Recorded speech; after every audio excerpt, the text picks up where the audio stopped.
It's 9 o'clock. Good morning, everyone. Welcome back. Thank goodness you all are back. Glad you didn't run away. Good morning. I'm trying to find my spot here. Day 2. Welcome back to the day 2, April 30th. Almost April's over. My name is Sung Oh, president of the board. Before we convene, I'd like to remind everyone present that the board is a consumer protection agency charged with administering and enforcing pharmacy law. Where protection of the public is inconsistent with other interests sought to be promoted, the protection of the public shall be paramount. As I facilitate this meeting, I will announce when we are accepting public comment. As agenda details, the board has significant business to complete today. To ensure the board has sufficient time to complete all of its necessary work, I have advised the meeting moderator to allow 3 minutes to each individual providing comments. During some recent meetings, the board has faced time constraints resulting in deferral of discussions, and to address this, we may need to reduce public comment to 2 minutes during portions of the meeting.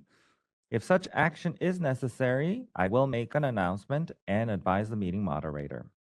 We'll begin with public comment for individuals attending in person in Sacramento, followed by public comments by individuals participating via WebEx.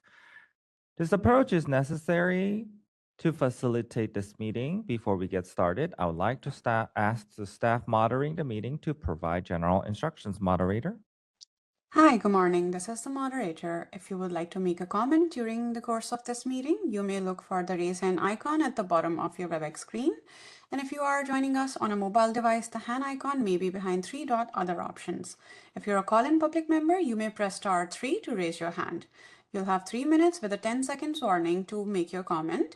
Requests to comment will be called upon in the order they are received. And once your name is called out, you'll see a prompt on your screen to unmute yourself.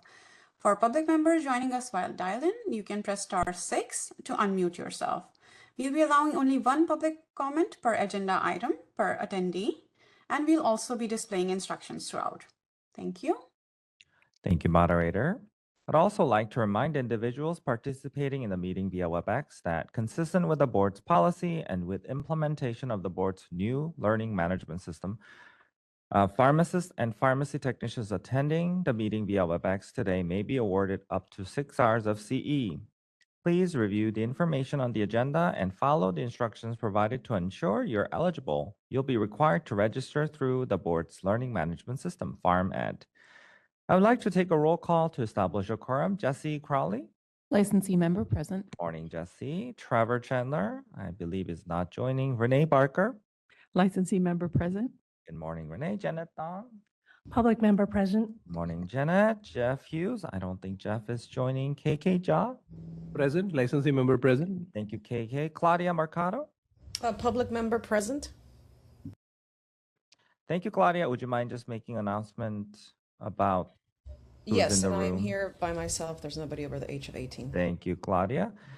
Jay Newell. Public member present. Morning, Jay. Ricardo Sanchez. A public member present. Good morning, Ricardo. Satinder Sandhu. Licensee member present.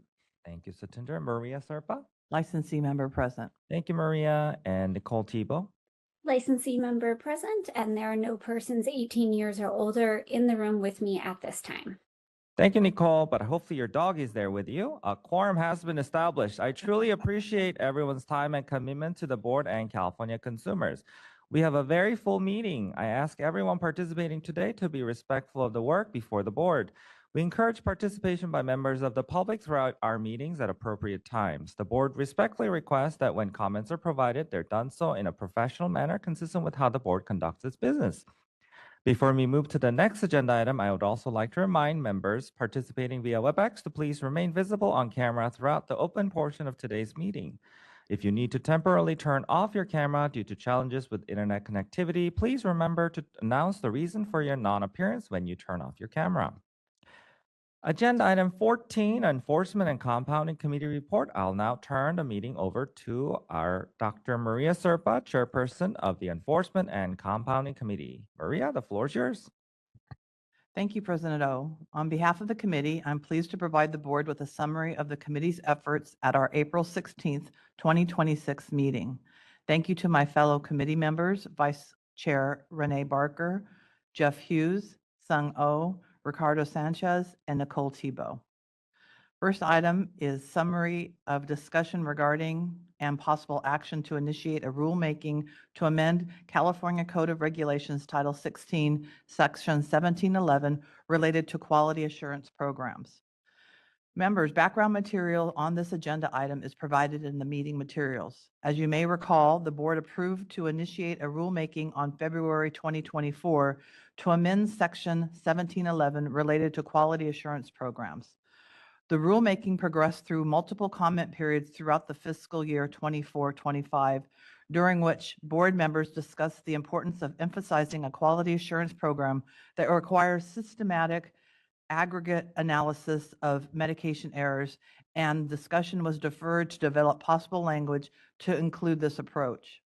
Ultimately, at the June 25 board meeting, the board voted to withdraw the rulemaking to continue its policy discussion and initiate a future rulemaking with clear regulatory language to address the board's policy. At the committee's April meeting, members reviewed proposed amendments recommended by staff, which include requirements to address both individual and aggregate medication error analysis to prevent or to mitigate future errors. Proposed amendments require that pharmacy establish policies and procedures that define the pharmacy's overall quality assurance program. The committee noted overall support of the amended language and agreed that facilities should define the details of their quality assurance program for their site in their policies and procedures. The committee discussed that facilities under common ownership may also want to have flexibility to evaluate medication errors collectively. Attachment 1 includes the proposed amendments to CCR Section 1711 that incorporates the changes based on the committee's discussion. I invite members to share comments regarding the quality assurance regulation amendments. And a motion to initiate a rulemaking on the section is outlined on the slide projected, and that would be welcome. Members?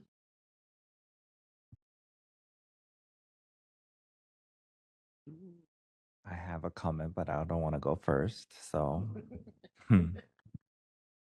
seems like I don't suffer in silence. All right, I guess I'll speak first on my thoughts here. I appreciate that, Chair Serpa. Thank you so much. I really appreciate the amendments and changes that were made. I do want to call out for our members' thoughts on a few things. So first about maybe probably a help for DB is more so than others. I know we added the end of this regulation about my request, which is pharmacies located in the state and operated under common ownership may satisfy the requirements of this section pursuant to policy and procedures that allow for joint and collaborative review, analysis, and communication. And if that is sufficient for us and don't need to amend 1711A, which it says each pharmacy shall establish or participate, if we could just maybe make it clear that each pharmacy shall establish or each pharmacy jointly or something along the line, if that's necessary or not, I don't know legally. I'm hoping that it would just be easy to clarify. That's my one ask. My second thoughts on it is about documentation, which I don't believe is a current requirement. So that I'm not really sure if that we need to put that granular, and it goes under policies and procedure, which didn't make a little sense after some reflection. I guess it's meant to say how the documentation would be done in policies and procedure. That's probably what it is saying. And lastly, about the record section, about the ads that are unlicensed just for counting purposes, I think should be exempt. I still do firmly believe that for the error, medication error reporting to the board. I think there are obviously, if there is an incidence, they are doing it, but I don't think that we need to go that far if we are trying to really give pharmacies opportunity to be more holistic in terms of reflection and error reduction. Those are my 3 comments, and hopefully members have some comments. Well, thank you. I think I'll let DP answer your first question because I think That's a legal question. I have an opinion, but it's more important the legal answer. The Sure. second one regarding documentation has always been required. And that was, gosh, how many years ago? More than 10 years ago with SB 1725, which created the Quality Assurance Program, and documentation was always required. Oh, sorry, Chair Serpa. I think my confusion is documentation of a communication. Do you think that Oh, was required? no. Because I don't think that was required. No, yeah. That's my And that's clarification. similar, switching gears a little bit, is documentation of communication. We found important, as we've discussed other issues with licensees, most recently with compounding, but in others, we found that requiring communication with staff so that they're familiar with the most up-to-date policies and procedures is important. And especially when there are errors involved, sometimes there is urgent need to educate employees on how to avoid that error in the future. And so they should have a communication process. And you can document that. I know in my site, we were a large facility. We would document that in meeting minutes. So, it's not something that needs to be individually done, but the processes would be determined by their policies and procedures, how to do that. The third issue, I know we had lots of discussion of this at the committee, and I disagree, and I believe that the counting machines used in pharmacies should be documenting their errors in the same program, and that those aggregate evaluations should be also done. One of the things that I mentioned at the committee was I've heard from inspectors that there are often errors in counting in mail order and in large production pharmacies, that we want to make sure that they are being documented, evaluated, and followed up on. And unless they are part of the quality assurance program. I mean, I think I heard you Sorry. also say that. Sorry, Chair Serpa. I don't think I'm saying that I don't think it should be documented. I just don't think we should be receiving the QA report. Yes. So I still, I'm on the same line. So you So would I like, still think that needs to be, so the QA report for all errors is, so that's a your, section, yeah. so your stance, Maria, is that the board should receive at time of renewal a script pro accounting machine. If there's one miscount that goes out to the patient, we need to be receiving that error So report. that section is talking about the the report to the board regarding ADS machines and unlicensed ADS machines. That is requiring an annual report of ADS machines, whether they're a patient-facing or counting machines in the pharmacy. Annually, not annually, it's provided at, I guess annually is when the renewal, the report is provided to the board. I think providing an exception to that would be confusing to the regulated public. In addition, I think it is important for that report to state how many counting errors they had. It may only be one, but what about the one that's 10 or 20 or 15? It should be documented in the report. And to make an exception, I think can be confusing to the regulated public. So that's kind of where I stand on that.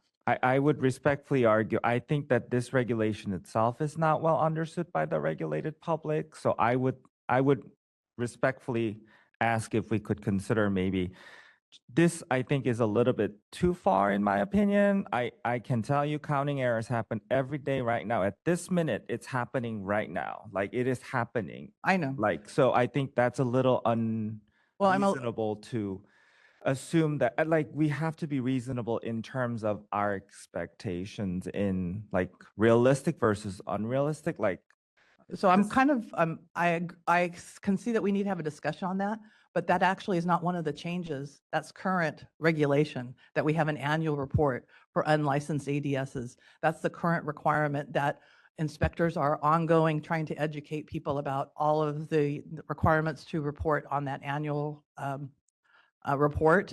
So that's something that's existing. So no, I understand. Yeah, but we're opening the okay, regulation. I don't so- think I think we're not going to agree. So we're just going to see what No, others. no, I know. Yeah, yeah. No, but I think So- it's an existing regulation, but we're opening the whole regulation. So, Yeah. it's opportunity for change that's maybe not as sticky. So anyway, Okay, any other member comments? but DP hopefully can clarify yeah. the Oh, first sure. question. So based on how it's written now in the modified or the amended text brought before you, we specifically say that the joint review analysis, et cetera, can satisfy the section. And I do believe that that goes to A all the way through the end. So I think even though it still says each pharmacy up top, that the language added should be fine to allow for the joint pharmacies to satisfy anything under this section jointly. All right, Dee. Thank you. So members, we're still hoping for a motion and a second so we can move forward and further discussion.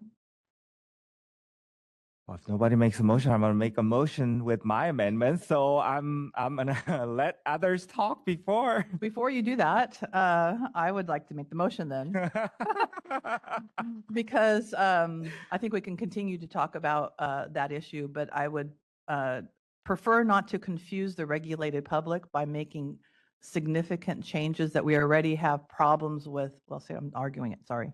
We're not going to, I shouldn't be arguing my motion, but unfortunately, that's a lot to read. Can we always designate Anne to read motions? Oh, sure. She's the voice actor here. Not the case, but as I understand, it would to initiate the rulemaking to amend California Code of Regulations Title 16, Section 1711 as presented, and direct staff to submit the text to the Director and the Department of Consumer Affairs and Business Consumer Services and Housing Agency for review, and authorize the executive officer to take all necessary steps to initiate the rulemaking process, make any technical or non-substantive changes to the package, and set the matter for hearing if requested. If during the 45-day comment period, the board does not receive any comments providing objections or adverse recommendations specifically directed at the proposed action or at the procedures followed by the board in proposing or adopting certain action, and no hearing is requested, authorize the executive officer to take all necessary steps to complete the rulemaking and adopt the proposed regulation at Section 1711. Thank you. Is there a second? I'll go ahead and second it for you, Maria. Thank you. And again, this is to begin the rulemaking process, so I believe we're going to have a lot of discussion on some of these specific issues. So I appreciate the second. Any other member comments before we go to public comment? Any public comment in Sacramento? Oh, I actually agree with that we need to amend it to not have, it becomes too much reporting in terms of, like, if every pill is missing and we need to include it in reporting to the board. I agree with the President O that maybe we should take it out. I'm also going to agree with that. I think we have to keep in mind, I understand we have the quality assurance portion, but this is also in conjunction with the med error reporting portion. And I just want to make it as little of a burden as possible on our pharmacists, since you're basically documenting the error in two different places most of the time. I have a question. Since I'm the public member, can you tell me what happens? I'm used to quality assurance data reporting in healthcare in general, in acute settings. What is the consequence of an error report in this regard? What is the follow-up action required by our agency? And you probably want to talk about that because I don't think that like we have an actual granular view of what happens what happens once the QA report is actually submitted to the board. I'm going to keep my comment like kind of specific to this, if that's okay. And so a number of years ago, the board established a process for the use of automated drug delivery systems and established, how they can be used, where they can be used.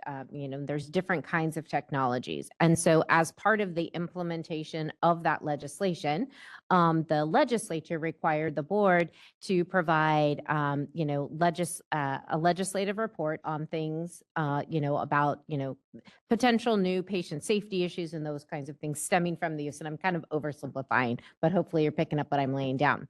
As part of this, because some of this technology was already being used in like health systems and those kinds of things, we exempted them from licensure, but required them to comply with all of the other requirements of the law, including quality assurance. So quality assurance is required, as specified. And then as part of the regulations, then QA reports stemming from the use of these devices also need to be reported to the board. And part of that is to assess what is happening, also to understand if there's new kind of patient safety risks. As I'm trying to remember from the ISR all of the basis for the necessity there. And so there's two different kinds. There's those that are licensed, and where the error occurred and it's stemming from an ads that is licensed, it needs to be reported to the board within 30 days. If it's errors from an unlicensed, then we just receive those as a part of the renewal process. And so at the staff level, we're looking to see what is occurring. Is there, an eminent issue for patients, those kinds of things. It could result in an investigation, but does not always result in an investigation. It's going to kind of depend on, the spectrum of what the report reveals. Does that help? Yes. Okay. Thank you. So in light of the current discussion, I'd like to remove my motion or withdraw my motion, if that's the correct term, withdraw, and talk about a new motion to allow the chair to work on number 3 to delineate the 2 types of unlicensed automated drug delivery systems, those that are unlicensed going directly to a patient, and those that are unlicensed solely for use in a pharmacy. Is that the direction of the board? Okay. Well, that would be, I would love that, but I would like some, but DP wants to talk, I feel like. But, Because I can make a motion to do that. I just wanted to see if that's correct, but I do want to hear what DP wants to say.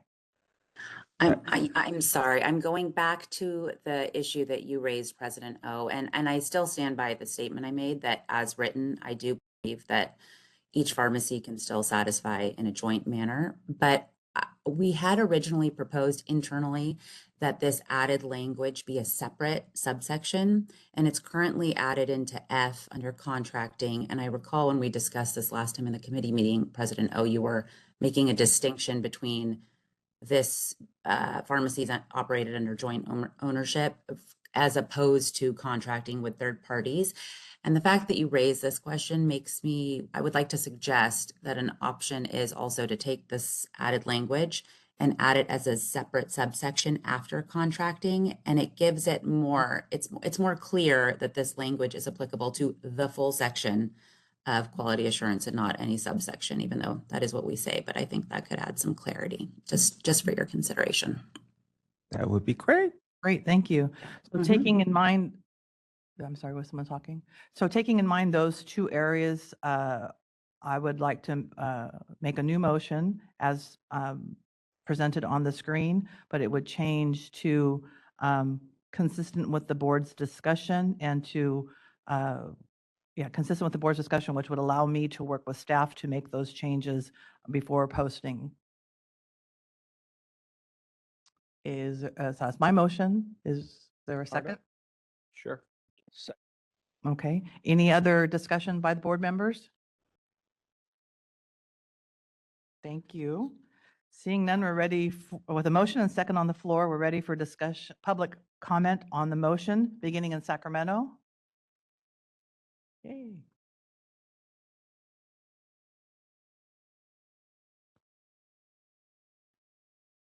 Good morning. Thank you. Is this on? Yeah. Good morning. Thank you for the opportunity to provide comments regarding possible. Is it on? I don't think it's on. Oh, I see it now. There we go. All right. To add to the spice of the discussion, that's just kidding. Thank you for the opportunity to provide comments regarding possible action to initiate a rulemaking to amend California Code of Regs, Title 16, Section 1711, related to quality assurance programs following the board's enforcement and compounding committee report. I'm Sarah Polomu with the California Retailers Association and the California Community Pharmacy Coalition. representing retail pharmacies in California. We support the board's goal of ensuring patient safety with medication error reporting, but have concerns with what retail pharmacies have been experiencing under current statute, which is the Board of Pharmacies inspectors coming into our pharmacies and asking our pharmacists to sign into CAMER. Our pharmacies report quality events through their patient safety organization systems, and our patient safety organizations are then reporting to CAMER on medication errors so that pharmacies do not have to do the reporting twice. This process is designed to prevent different conflicting information from being submitted and creating extra work for our pharmacists who need to be focused on patient care. Pharmacists are not required to sign in a CAMER for medication error reporting if their patient safety org is reporting on their behalf. The new rules outlined in subsection D of the board's enforcement and compounding committee's proposed amends to the regs for quality assurance programs would give the board access to both individual and aggregate medication error reports that are protected by federal law, because the only way to demonstrate compliance would be to provide access to the reports. While we again support the board and the overall goal for ensuring patient safety through accurate medication error reporting, we think this amendment will do the opposite of that intended goal and instead result in a reduction of med error reporting as inspectors coming into stores and forcing pharmacists to sign in a CAMER will create unnecessary fear around reporting, which will negatively impact patient safety. We recommend striking subsection D that has the records requirement and propose leaving that section of the rule alone. Otherwise, we face unnecessary scrutiny around med errors, fixing a system that does not need fixing, and creating more problems such as the diminished value belonging to a PSO. Who is best positioned to improve patient safety and quality within that specific pharmacy's operating system? Thanks for your time and consideration of this important issue. Thank you.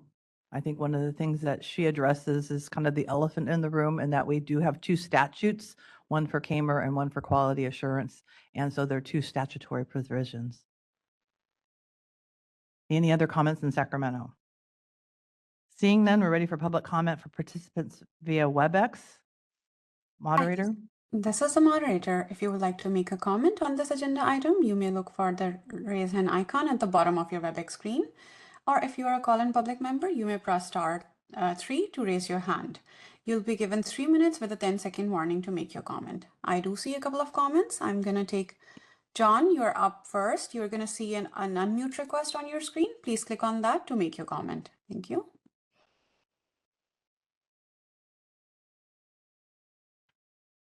John, if you are speaking, you're still muted. Please click on the unmute request on your screen to make your comment.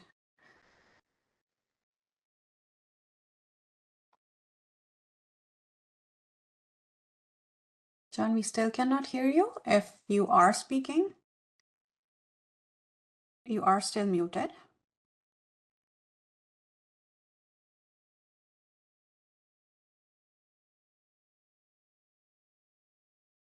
Okay, we're gonna mute you now and move on to the next comment till you figure out the issue. I think that should be the... Yeah, next we have Kathy. Kathy, you're gonna be seeing an unmute request on your screen. Please click on that to make your comment. Hello, good morning. My name is Kathy Gomeshi. I'm a pharmacist, medication safety officer at an academic medical center. I wanted to comment regarding the changes or proposed changes for the quality assurance and reporting and some efforts to align with the new processes involved with CAMER. I did just want to comment for the automated drug delivery systems. I heard comments about those that go directly to the patient versus those that are in the pharmacy. In a health system setting, we also do have the potential to have unlicensed automated dispensing cabinets where the primary end user might be a nursing colleague who would retrieve a medication order from a written or verbal order from a provider. And then I also wanted to comment in regards to the aggregate data analysis for the time of inspection. Again, echoing sort of the conversations had, there's the aggregate reporting for CAMER, or the individual reporting for CAMER.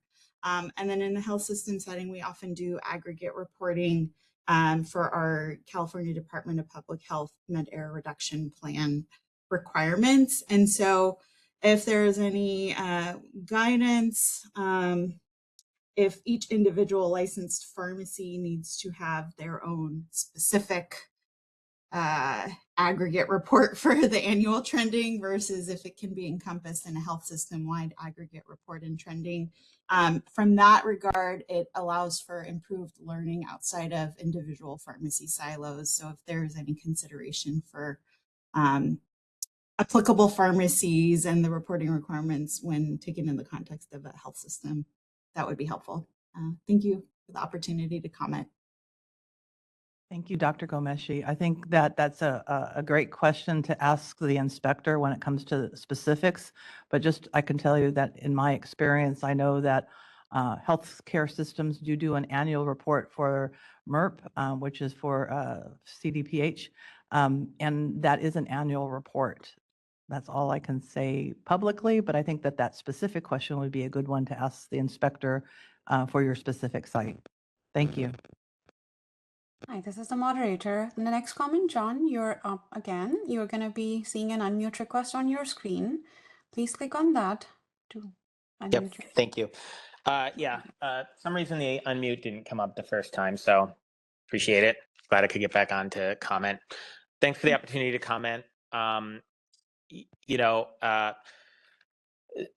In the proposed regulation, the new 1711D3 is essentially a revision and recasting of the current 1711F, a part of the current 1711F, which includes the requirement to report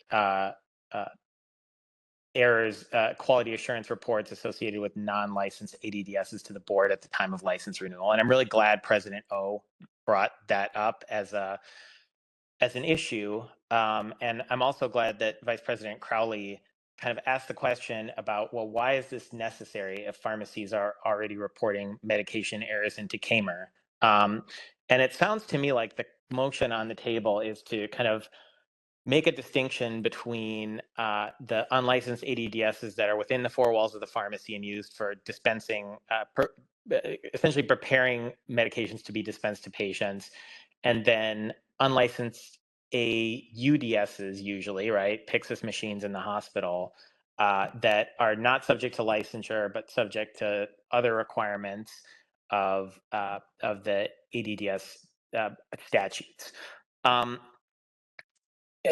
And so if that's the case, I think Vice President Crowley's question about, why is this necessary applies just as equally to unlicensed AUDSs in the hospital setting. As Dr. Gomeshi pointed out, hospitals are already required under other statutes to monitor and analyze medication errors, prepare reports, be prepared to discuss those with the hospital's licensing body.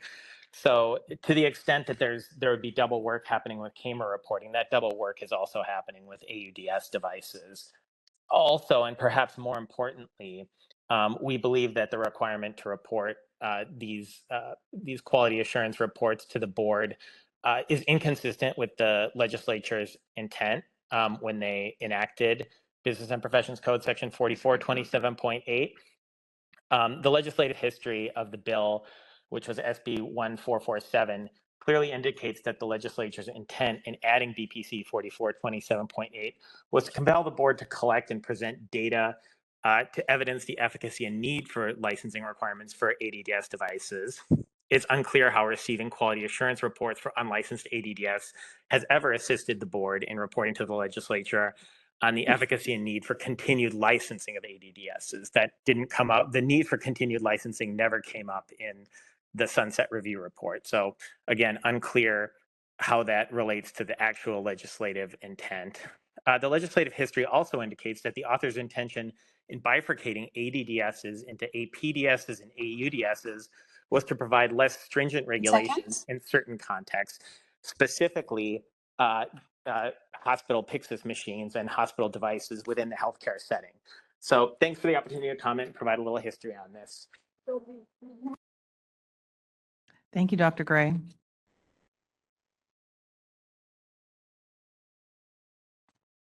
You don't see any other comments? I turn the floor back to you. Great, thank you. And bringing it back to the members, I think that you've heard that this specific area, of number 3, will be an area that we'll be discussing as the regulations go through the process. It does have a lot of comments about the historical process that we've had and has been just included in the current regulatory language. So I'm asking that if possible, if we could just go ahead and move forward and continue this discussion during the regulatory process. Members, any other comments? Yeah, I have a few comments.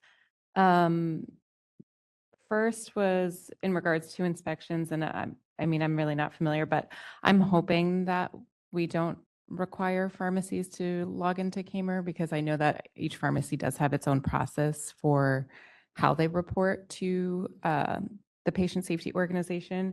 So I just wanted to flag that. I actually do think that the documentation, though, is necessary. And I mean, this is my view of like the purpose of quality assurance documentation versus med error reporting. In the discussions in the subcommittees with med error reduction, I think the purpose was so that the Board of Pharmacy would have more clarity on the med error cases that exist, right? We didn't really have access to it before. We wanted to make it so that people felt safe enough to do it. It could be done anonymously, de-identified, and that's where we landed with the patient safety organization. Now, I believe that quality assurance reporting is essential to finding root cause. And that's also why I think that it needs to be an individual pharmacy, because there may be a pharmacy within an organization that may have a different reason for med errors versus another. With that being said, I'm taking all of the comments in. I'd like to hear more from hospital pharmacists, because it does sound like they already have different requirements that aren't required necessarily in other settings. And I want to be mindful of that to not overburden those settings specifically. But just for the record, I think there is a different purpose of med error reporting overall versus quality assurance evaluations. Thank you. Any other member comments? I just want a clarification on, I think the one of the comments that came out requesting individual to be signing on to Kamer. I thought the inspector had access So, to the. Maybe Corinne can talk about, Kamer is a different regulatory issue. I think it was brought up during public comment, but can we continue to talk about Kamer, Corinne, or not?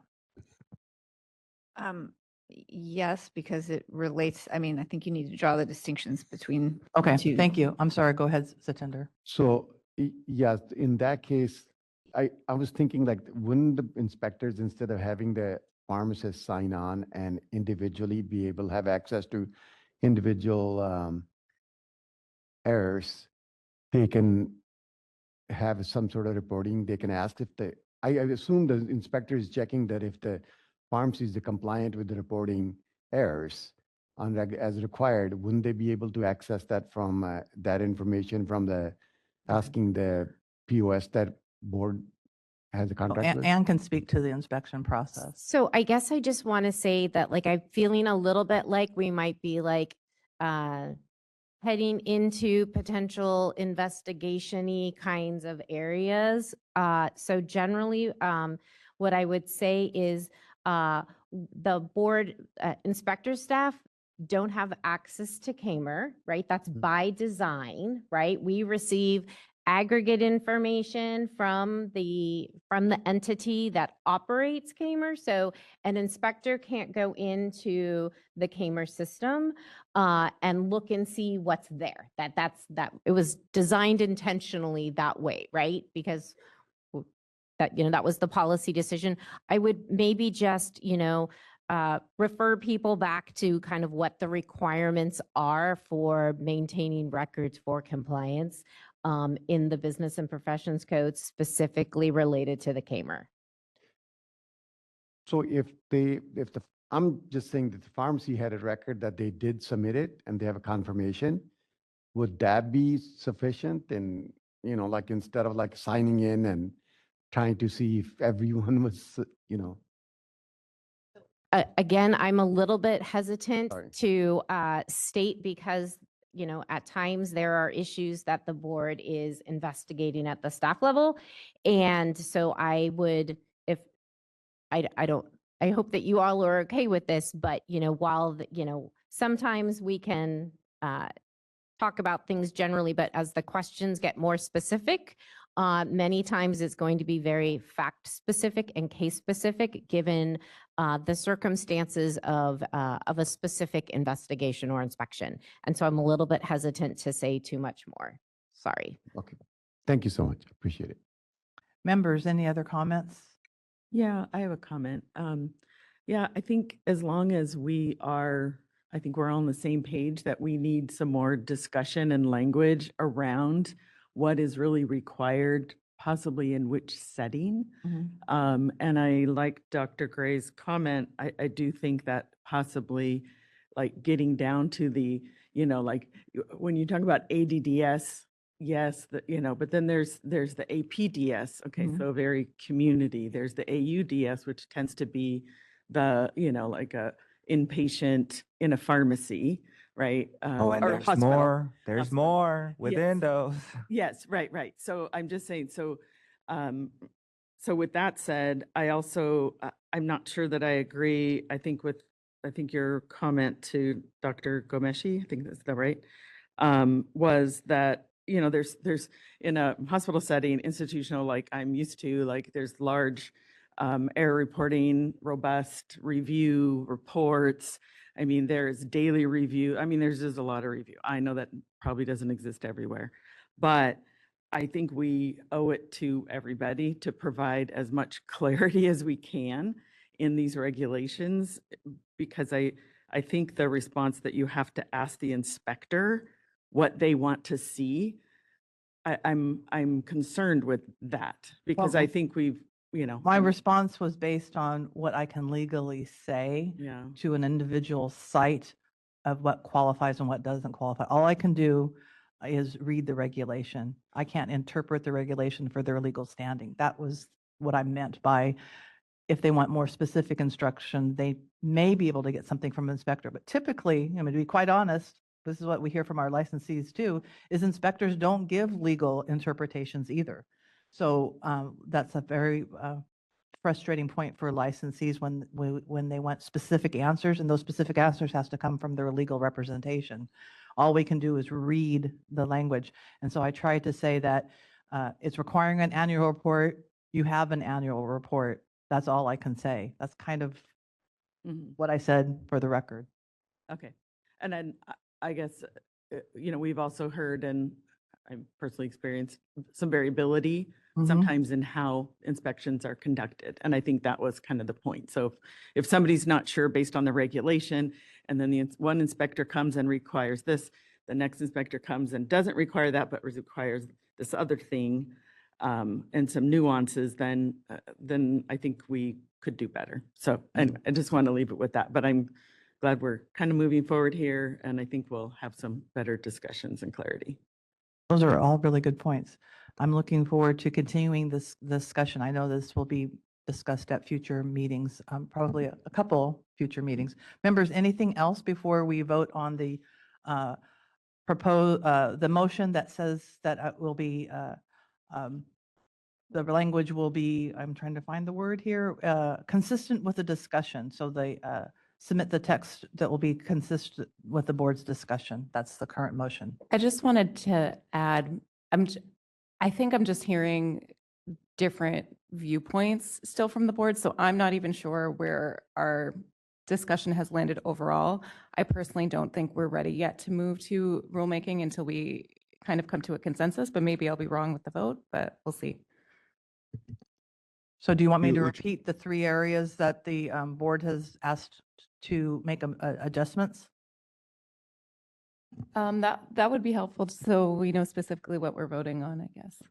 So the suggestions to make adjustments are on section D3 to designate more clarity, specifically on the different types of unlicensed automated drug delivery systems, specifically talking about those in pharmacies that are solely for preparing prescriptions that are within the four walls of the pharmacy to really tease that out and to separate that out in number 3. And then the other one was DP's suggestion to take the last sentence that was currently under contracting and make it its own section so it stands alone. Is your motion also including consideration of different settings and how the requirements would be, or no? Settings, what does that mean? Like we talked a little bit about, the hospital requirements versus. So that's the other type of- unlicensed automated drug delivery systems. That's discussion under that section. 'Cause Got that's it. where the unlicensed automated drug systems occur, one of them. So those are the different, I guess you could call it the different settings, because one of the settings we talked about also was in pharmacies. Got it. Thank you. So if that helps. So I know this will be discussed further. If we do open a 45-day comment period, we're going to get a lot of comments, and then changes will be presented to the board based on the 45-day comment period. Are we ready for a vote? If so, President O, I turn the meeting back to you for the vote. Thank you, Chair Serpa. Jesse Crowley. No. Thank you, Jesse. Renee. Yes. Thank you, Renee. Jeanette. Yes. Thank you, Jeanette. KK. Yes. Thank you, KK. Claudia. Yes. Thank you, Claudia. Jay.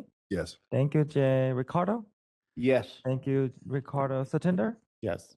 Thank you, Satinder. Maria. Yes. Thank you, Maria. Nicole. Yes. Thank you, Nicole. And I vote yes, the motion passes. Back to you, Chair Serpa. Thank you. That was only the first one. Let's keep going. I thought I was gonna go home early. I thought Oh, yeah. I hope everyone brought their pajamas.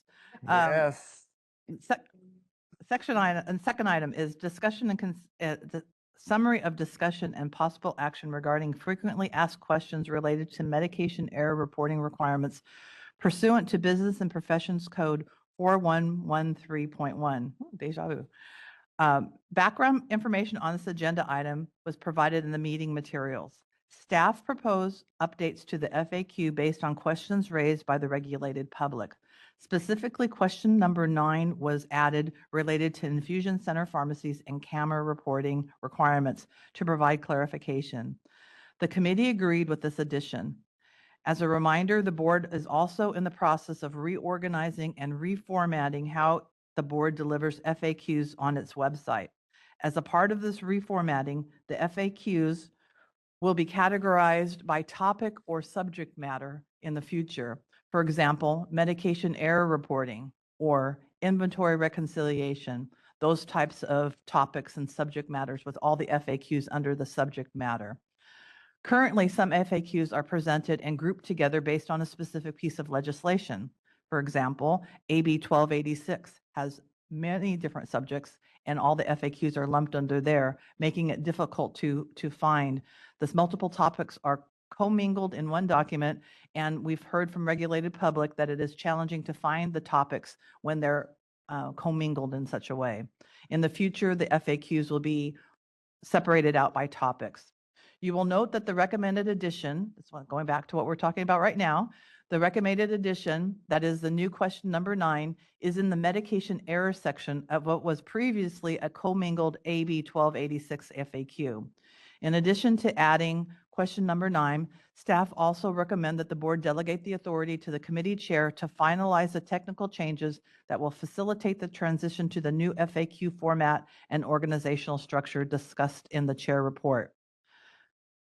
Attachment 2 includes a copy of the updated FAQs on medication error reporting, incorporating the changes based on the committee's discussion.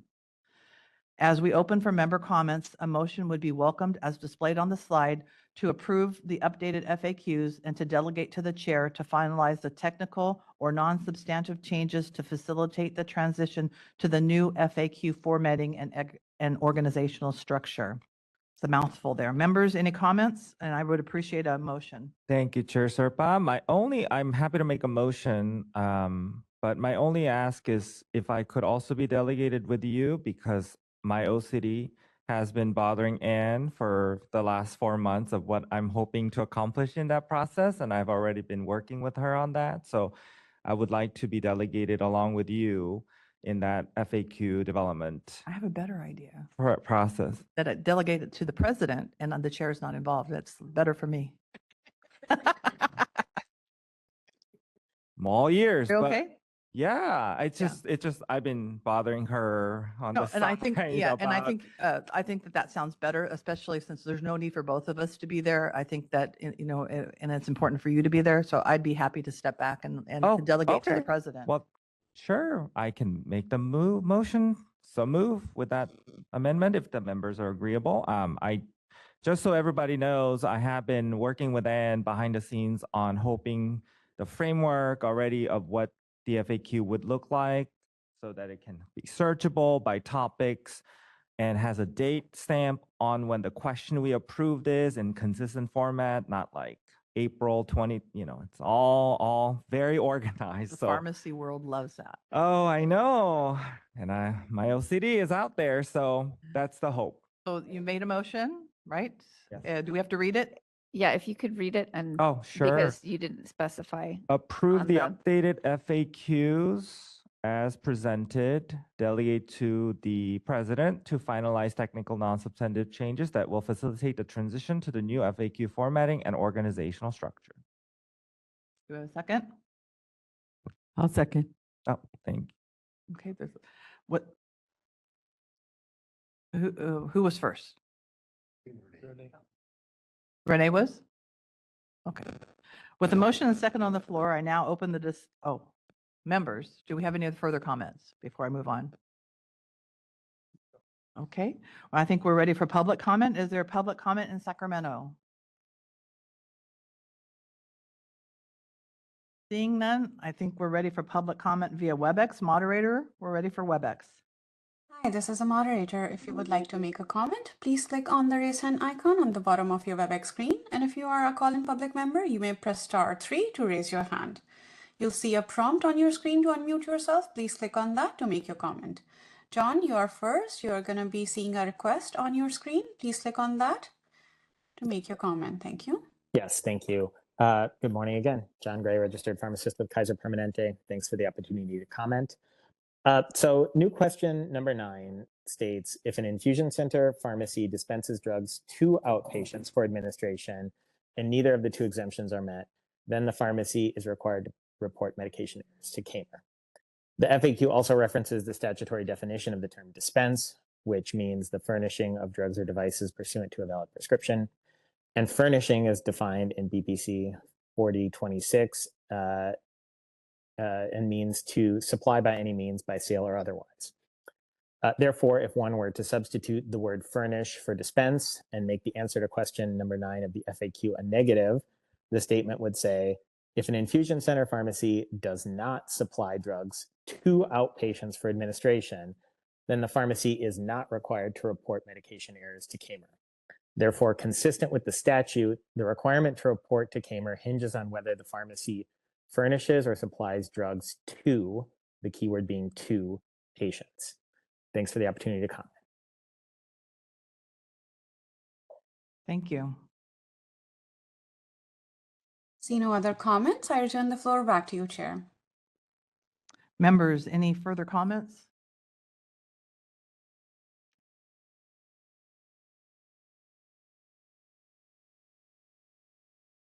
Since there are no additional comments, I turn the meeting back to you, President O, for the vote. Thank you, Jesse. Yes. Thank you, Jesse. Renee? Yes. Thank you, Renee. Jeanette? Yes. Thank you, Jeanette. Jeff is not here. KK? Yes. Thank you, KK. Claudia? Yes. Thank you, Claudia. Jay? Yes. Thank you, Jay. Ricardo? Yes. Thank you, Ricardo. Satinder? Yes. Thank you, Satinder. Maria? Yes. Thank you, Maria. Nicole? Yes. Thank you, Nicole. And I vote yes. Motion passes. Back Thank to you. you. Next item is summary of discussion and possible action regarding frequently asked questions regarding automated drug delivery systems. Background material on this agenda item is provided in the meeting materials. Staff is proposing updates based on questions raised by the regulated public and recently enacted legislation. The committee agreed with these updates with some minor adjustments. Attachment 3 includes the updated FAQs incorporating the changes made by the committee's discussion. As we open up for member discussion, I would welcome a motion as displayed. Members?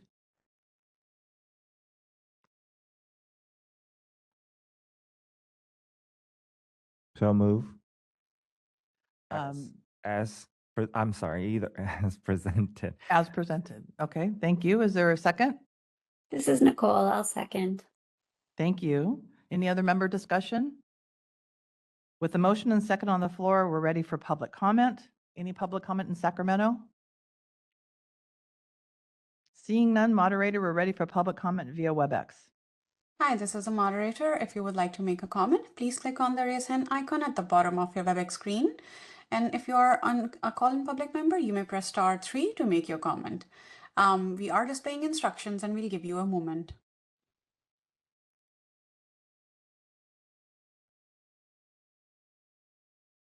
I see no raised hands. I return the floor back to you, Chair. Thank you. Since we had no public comment, I turn the meeting back to you, President O, for the vote. Thank you, Chair. Jesse? Yes. Thank you, Jesse. Renee? Yes. Thank you, Renee. Jeanette? Yes. Thank you, Jeanette. KK? Yes. Thank you, KK. Claudia? Yes. Thank you, Claudia. Jay? Yes. Thank you, Jay. Ricardo? Yes. Thank you, Ricardo. Satinder? Yes. Thank you, Satinder. Maria? Yes. Thank you, Maria. Nicole? Yes. Thank you, Nicole. And I vote yes. Motion passes. Thank you. Next item is summary and discussion of possible action regarding wholesaler third-party logistics provider self-assessment form. Background information on this agenda item is provided in the meeting materials. As noted at the January board meeting, with the passage of AB 1503, the self-assessment process is now centralized in statute, thus allowing the board to streamline the annual update process.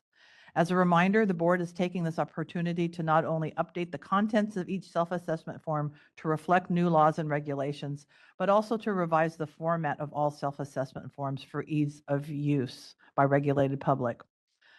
As you remember, last meeting, we updated the community outpatient self-assessment form for the new format.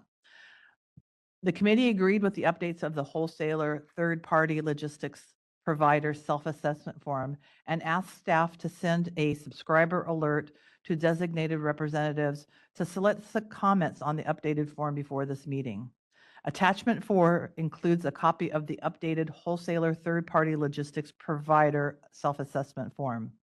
Before we begin our discussion, I would like to thank licensees who responded to the subscriber alert with their comments.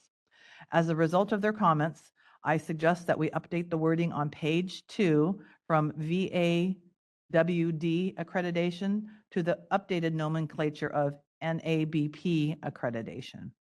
I also ask staff to check the links in this self-assessment form to assure that they are linked to the correct regulations. One comment said that a few of the links were going to different regulations than what was posted. With those one suggested change and one suggestion, I invite members to share any questions or comments on the updated self-assessment form.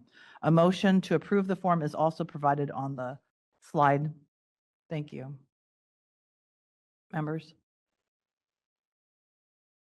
I'm glad someone pointed out the wrong link because I didn't want to be judged for clicking all the links when I was reviewing. So I'm glad that was. Members, a motion would be helpful. Just really quickly, I think that the Oh. motion, we probably just need to update the language to indicate not the community pharmacy, but the wholesale 3PL Oh, self-assessment. yeah. So it should say wholesaler third-party logistics provider as consistent with the committee's discussion. If someone wants to provide, oh, I actually just read it. So I guess I just did the motion. I second. Okay. Do you want me to read it again? Somebody? Try to read it again? Sorry, did you make the motion? Well, I read it and no one made it. So then I said, I guess I just made it, but I can read it just to be clear. Yeah, why Okay. don't you just do that? So just to be clear, can we go back to the motion? Might I suggest that it be approved the updated wholesaler third-party logistics provider self-assessment consistent with the board's discussion? Thank you, voice actor Ms. And- Sotogren. And refer so that's all, okay. That's much better. That's the old motion from the committee, which was not appropriate for the board. So motion on second, any other member discussion? Okay, seeing none, we're ready for public comment. Is there any public comment in Sacramento? Quiet group today. Moderator, we're ready for public comment for individuals participating via WebEx. Hi, this is a moderator. If you would like to make a comment, please click on the raise hand icon at the bottom of your WebEx screen.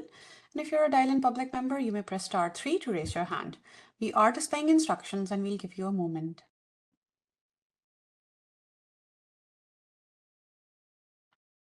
See no raised hands. I return the floor back to you. Thank you. Are there additional comments?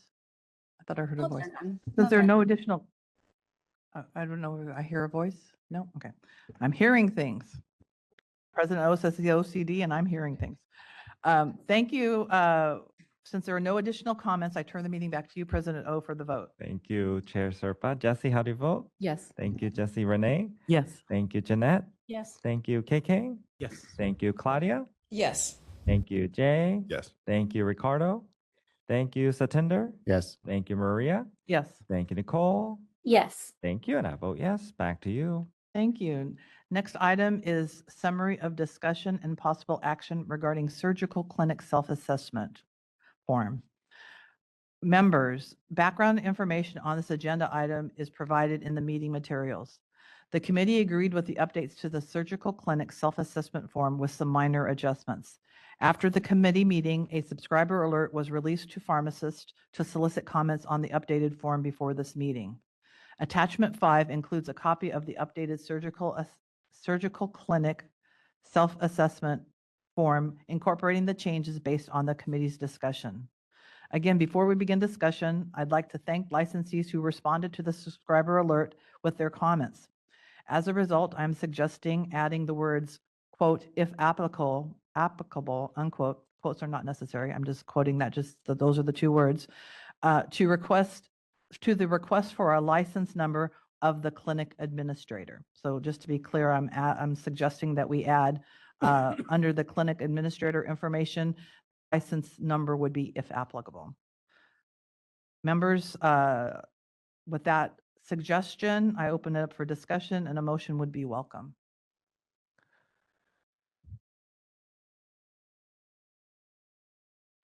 Crickets. I have just one, just to make it easy for Jules. I think it's CCR 1718's link needs to be updated. Okay. That's the only one. Yeah. Sorry for no judging here. You know, Nope. we just all like to make sure all the documents are concise, clear, and working. So I'm trying really hard. That's true. And I think that should probably be part of the normal process whenever we post something is all the links are checked, but I appreciate that. No, just click away, clicking away. Members, I'm still waiting for a motion.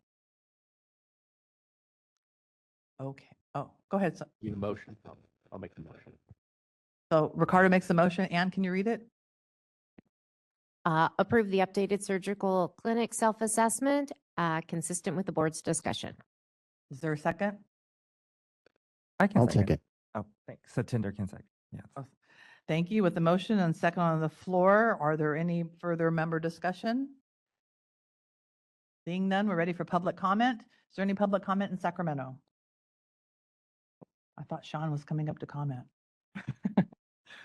There's no comment in Sacramento. Moderator, we're ready for public comment for individuals participating via WebEx.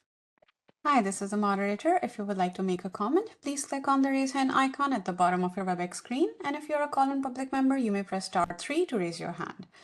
We are displaying instructions and we'll give you a moment.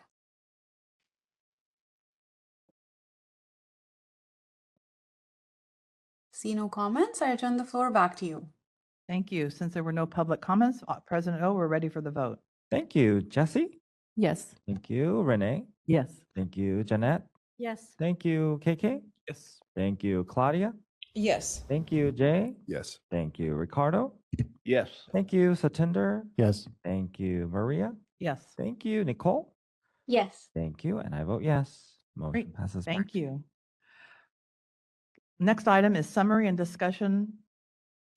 of discussion and possible action regarding hospital self-assessment form. Background material on this agenda item is provided in the meeting materials. The committee agreed with the updates to the hospital self-assessment form with some minor adjustments. After the committee meeting, a subscriber alert was released to pharmacists to solicit comments on the updated form before this meeting. Attachment 6 includes a copy of the updated hospital self-assessment form, incorporating changes based on the committee's discussion. Members, I welcome your comments and ask for a motion, which is displayed on the slide.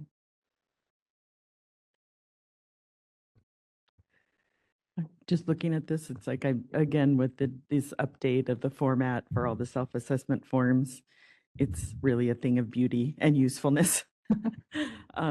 So I'd like to make a motion if there's no other comments. Go ahead. Okay. And I'll read it. I'll give you a break in. Okay.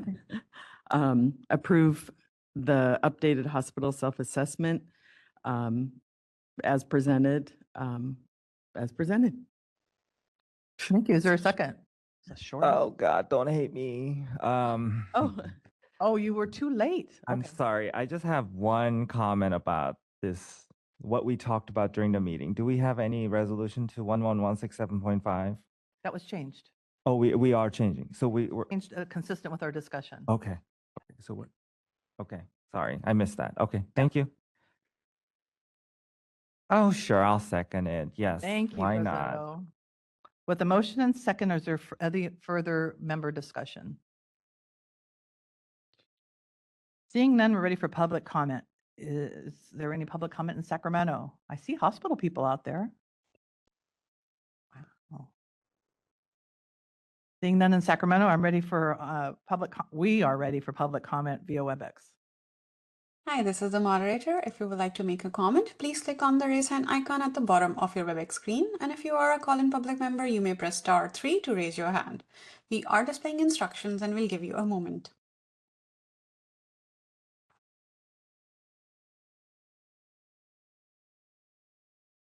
I see no comments. I turn the floor back to you. Wow, that's a surprise. Yeah, thank you. Thank you and thank you. My hospital peers are usually very talkative.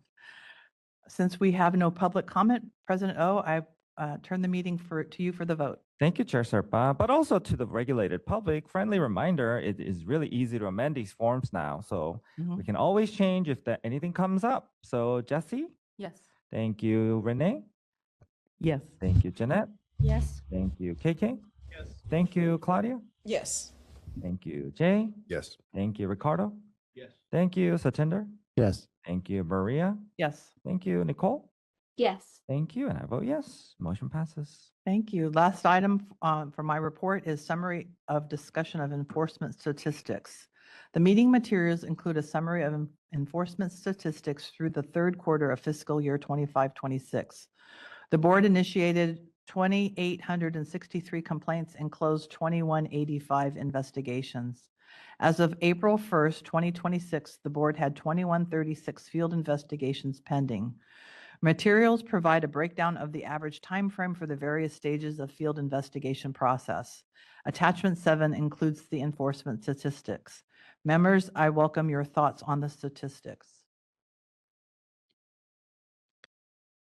Seeing none, we're ready for public comment. Any comment in Sacramento regarding the enforcement statistics? No comment in Sacramento. Moderator, we're ready for public comment via WebEx.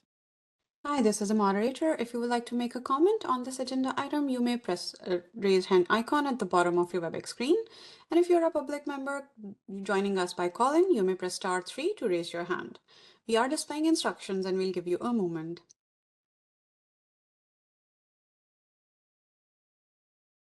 See none, I return the floor back to you. Thank you. Since there were no comments, President O, I turn the meeting back to you. Thank you, Chair Serpa. All right, next agenda item is 15, Licensing Committee Report. As the chair of the committee, I am pleased to provide a report from the committee's meeting earlier this month. As demonstrated in the meeting materials, the committee had a very long and productive meeting. Thank you to my fellow committee members, Satinder Sandhu, Renee Barker, Jesse Crowley, KK Jha, and Claudia Mercado. First is a summary discussion summary of discussion regarding and possible action to approve policy statement related to new requirements for non-resident pharmacies included in Assembly Bill 1503 Berman, Chapter 196, Statutes of 2025. AB 1503 made several changes to laws governing non-resident pharmacies. To provide guidance specifically on some of the changes, it is recommended that the board release a policy statement to provide education and convey the board's policy related to compliance and enforcement of these legal provisions. As indicated in the meeting materials, during the meeting, the committee considered a draft policy statement. As a committee, we determined that the policy statement is an appropriate means to convey the board's current enforcement priorities. Additional information about the committee's discussion is in the meeting materials. I draw your attention to attachment 1, which include a copy of the draft policy statement. Members, I welcome your comments and would also entertain a motion if you believe such action is appropriate. I note that the meeting materials and the meeting slide include a possible motion. Members?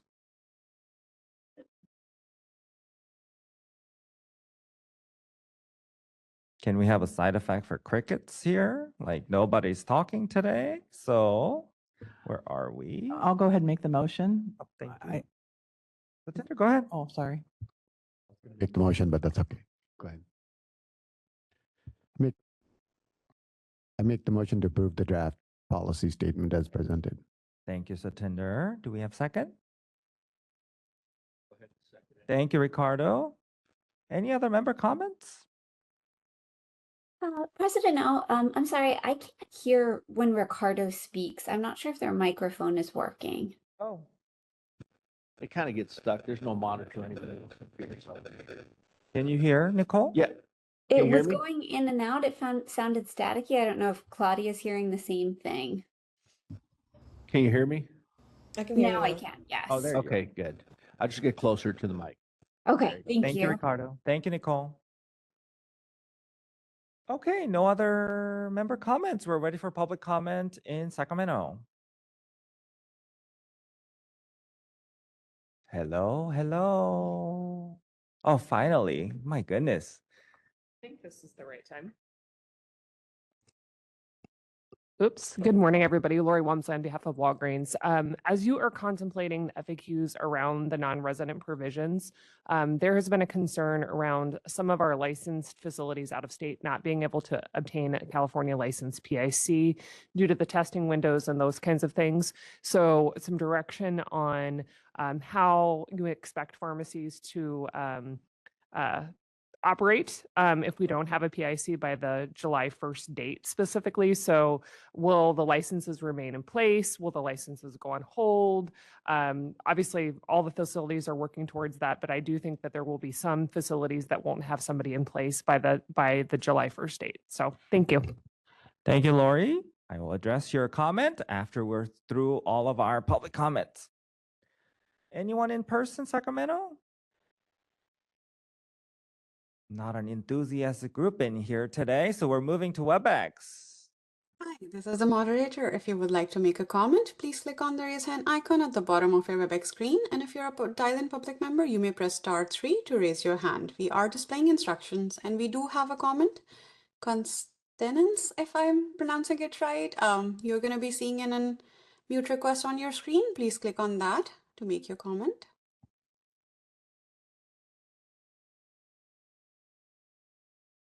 If you are speaking, you're still muted.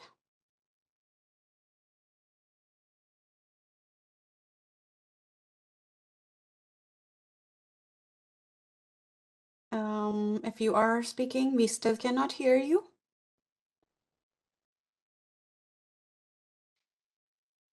We can open a chat option for you if you want to drop in the comment and we can take it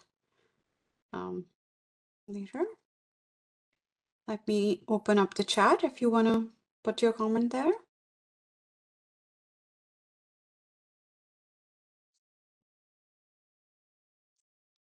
Hello, can you hear? Yeah.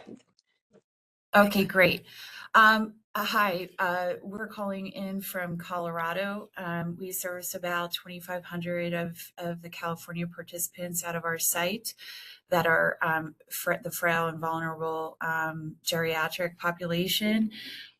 We are struggling to meet the deadline for the July 1st, being that the first attempt was not passed, and we're waiting to retake the exam.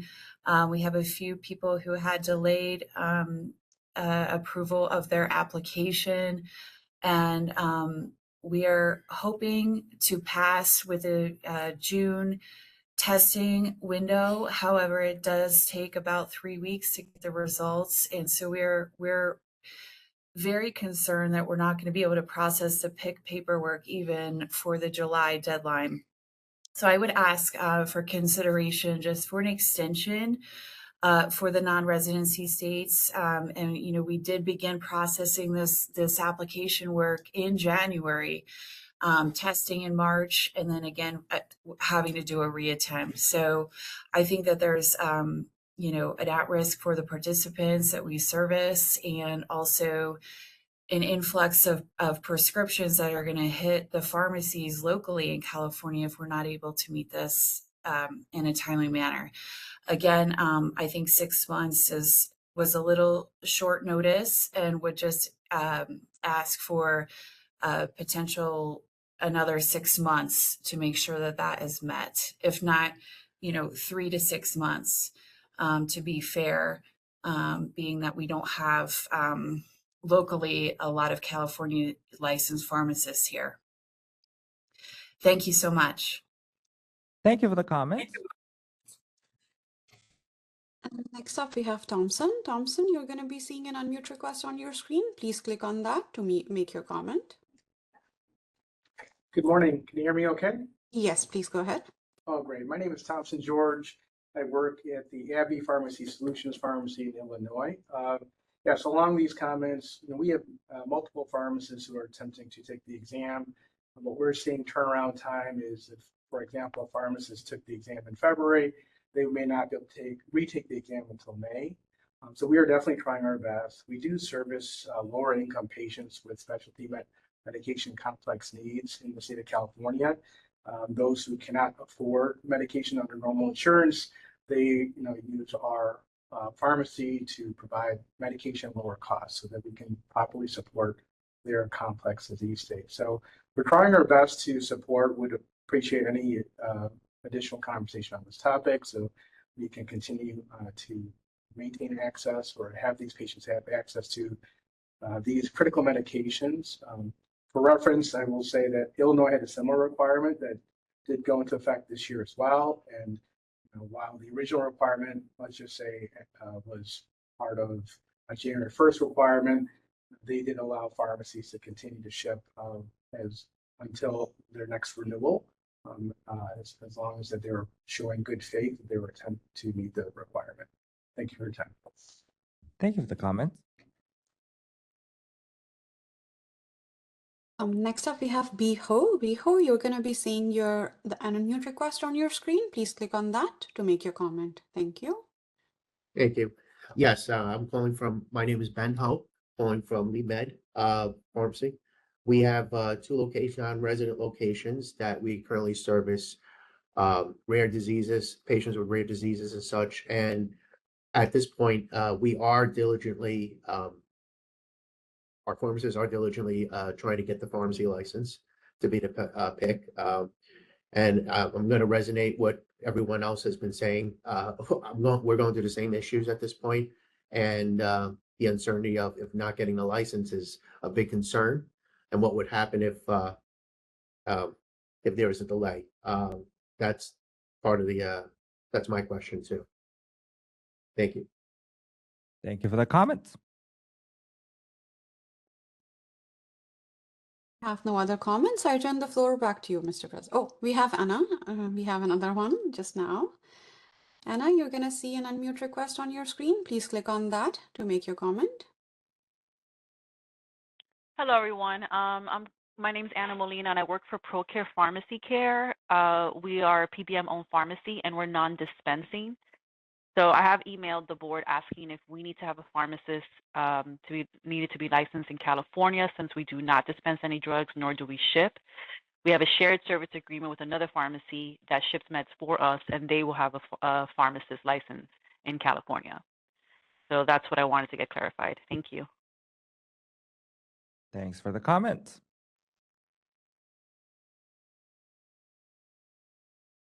Now we have no other comments. I turn the floor back to you, Mr. President. Thank you, moderator. I'm sure we'll have some comments after our public comments. So I just want to say that I'm sure during this transition, the new PIC licensure requirement, the board does not intend to proactively restrict or interrupt the provisions of otherwise lawful pharmacy services by a non-resident pharmacy whose PIC has not yet obtained California licensure. The board seeks to promote compliance through education where possible and all will consider good faith efforts undertaken to comply with the new California licensure requirement in its assessment of potential violations of pharmacy law. With that said, I'm also happy to amend, if the members are agreeable, to amend the policy statement itself to incorporate what I just said into the policy statement. So with that, KK? Just for the benefit of all the people attending, board did increase the number of CPJ offered in the month of June and July, correct? May, I think. Yeah, May. Yeah. That's it. Satinder? No, I think, yeah, this is a big concern from listening to the stakeholders. It seems like it would be quite a bit disruption. So I think it would be great if we can incorporate that. That's it? Yeah, I was just going to say the same thing, just so that people are aware. Okay. I think So- just verbal discussion here isn't sufficient. A lot of people can't make or attend Right. these meetings, so.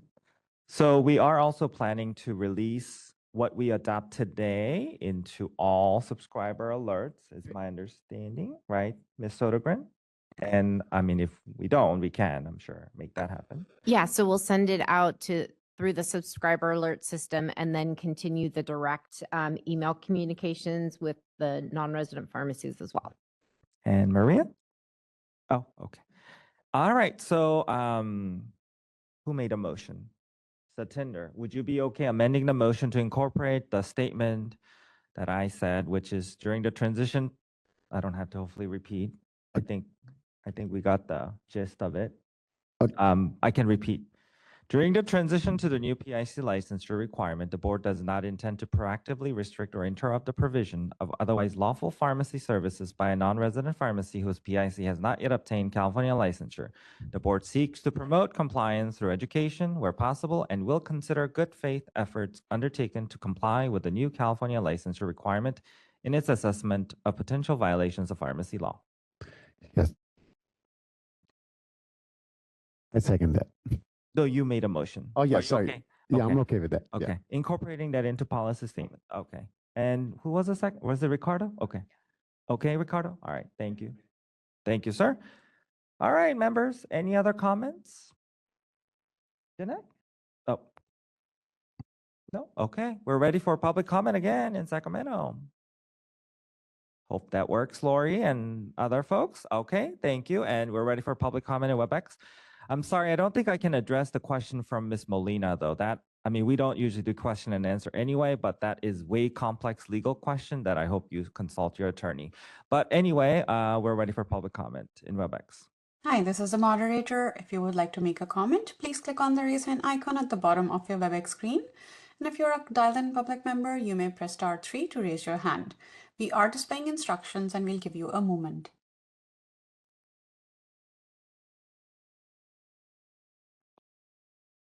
Sandra, you're going to be seeing an unmute request on your screen. Please click on that to make your comment.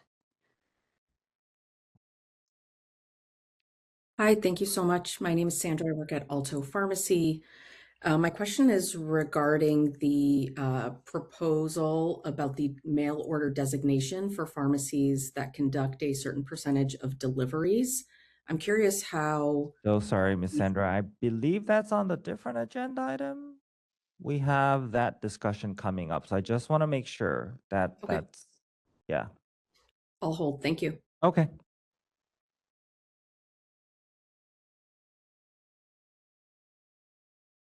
I see no other comments. I return the floor back to you, Chair. Thank you so much. We are ready for a vote. Jesse, how do you vote? Yes. Thank you, Renee. Yes. Thank you, Jeanette. Yes. Thank you, KK. Thank you, Claudia. Yes. Thank you, Jay. Yes. Thank you, Ricardo. Yes. Thank you, Satinder. Yes. Thank you, Maria. Yes. Thank you, Nicole. Yes. Thank you. And I vote yes. Motion passes. Okay, I think it is also important for us to develop a fact sheet specifically for non-resident pharmacies describing what to expect during an inspection by the board. And Nicole, I believe this could be coordinated by the Communication and Public Education Committee if you are agreeable. And I see your head nodding, so we'll assume that as a yes. It is 10:24, so we'll take a quick break, probably 20 minutes or so. So we'll come back at 10:45 if that's okay. So we'll come back at 10:45. See you back.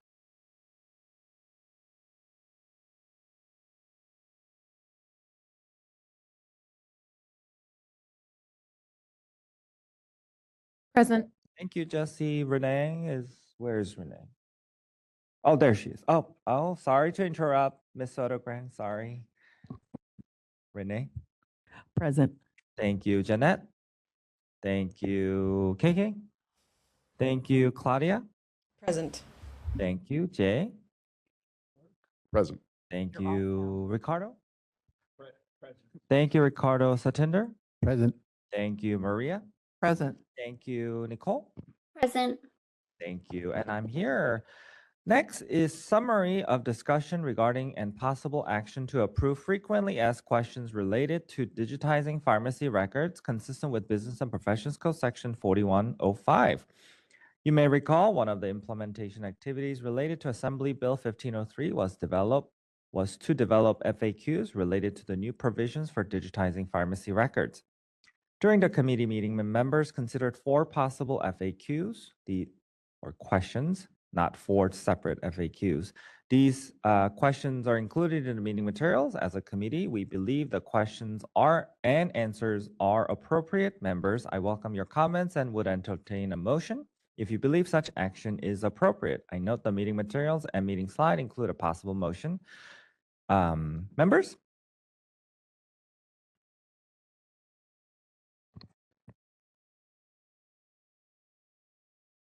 So move. Hello? Good. I move to approve the draft FAQs as presented, period. Thank you, Dr. Serpa. I'll second that. Thank you, Ricardo. Any other member comments? Seeing none, ready for public comment in person? Ready for public comment in WebEx? This is the moderator. If you would like to make a comment, please click on the raise hand icon at the bottom of your WebEx screen. And if you are a call-in public member, you may press *3 to raise your hand. We are displaying instructions and we'll give you a moment.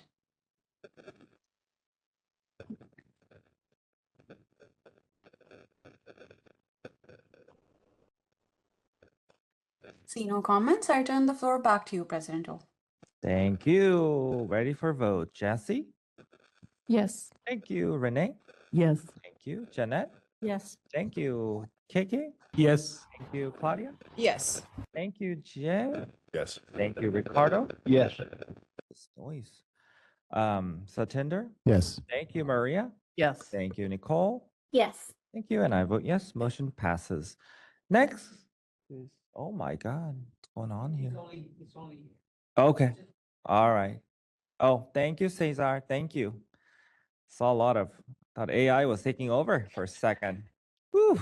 All right. Next is agenda item C, summary of discussion on changes in pharmacy law included in Assembly Bill 1503, including updates on implementation activities. I'll keep this brief as I can.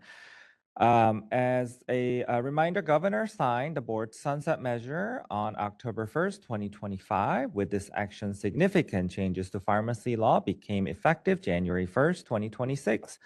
And we're in April already, is over, so time flies by. As I stated during our prior discussions, I'm very proud of the board's efforts to pursue so many important patient safety provisions.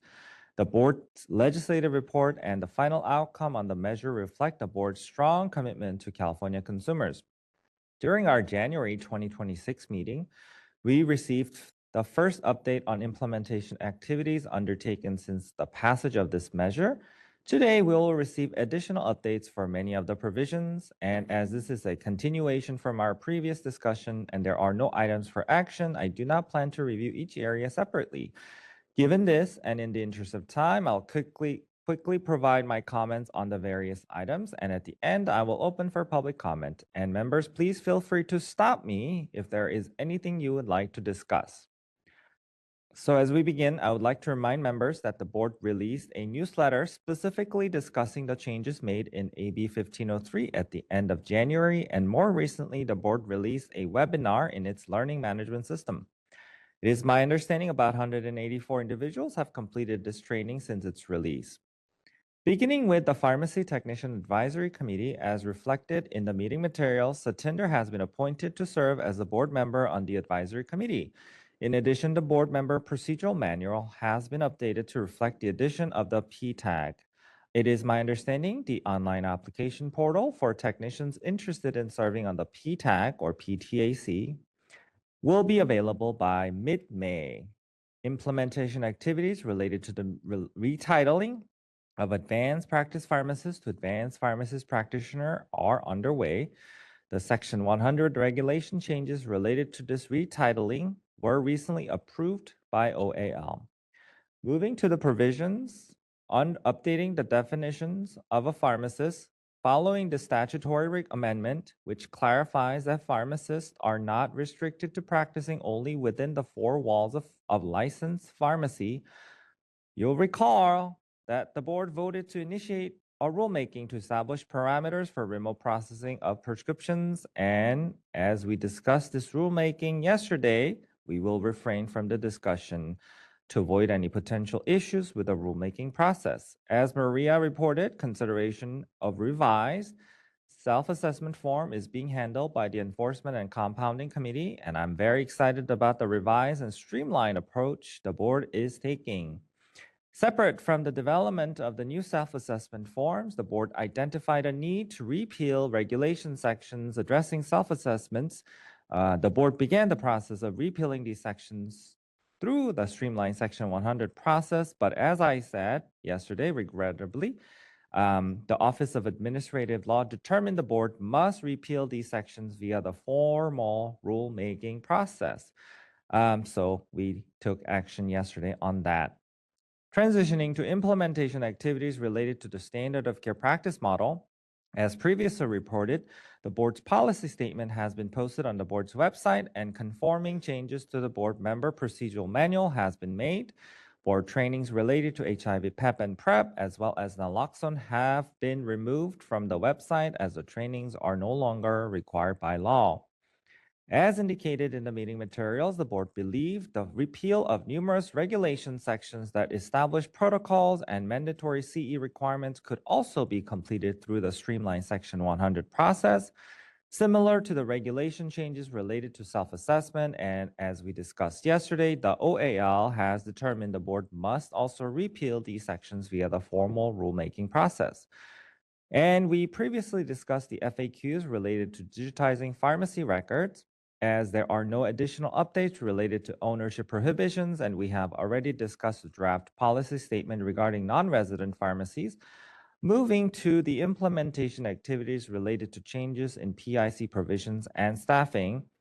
As the meeting materials reflect, recently, the board's pharmacist in charge overview and responsibilities training webinar has been updated and is available in the board's learning management system. I do highly recommend all pharmacists to take this course whenever you have a time. Transitioning to the notice requirement for chain community pharmacies, you may recall the board approved a sample notice that could be used to meet the new requirement for a chain community pharmacy to post a notice that provides information on how to file a complaint with the board. The sample notice is now available on the board's website.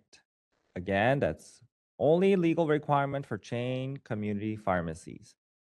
There are no new updates on the remaining items. Members, I zoomed through all this stuff and just wanted to stop and see if you guys have any comments or questions or concerns for Anne. Tough questions are welcome for Anne Sodergren. Seeing none, we're ready for public comment in Sacramento. Dr. Kim?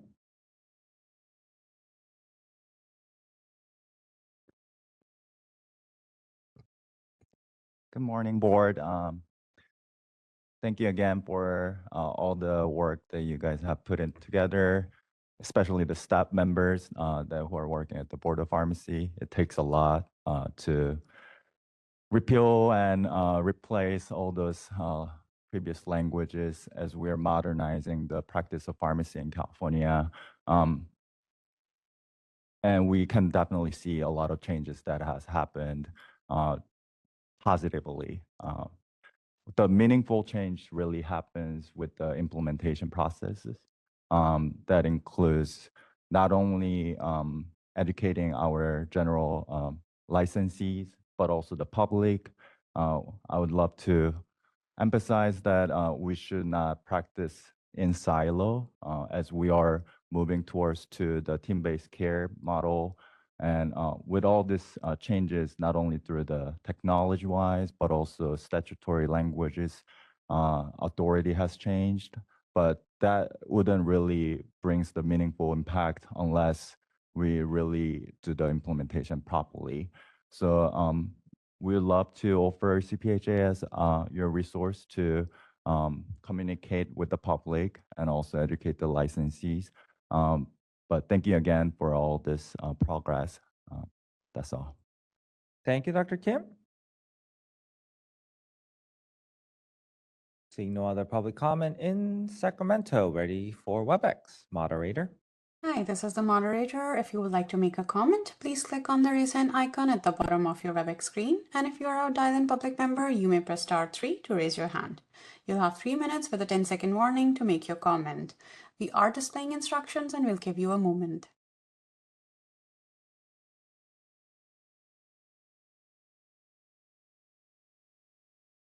See no comments, I turn the floor back to you, Chair. Thank you. Bringing the discussion to members. I know the meeting materials highlight all the work the board has undertaken to implement AB 1503.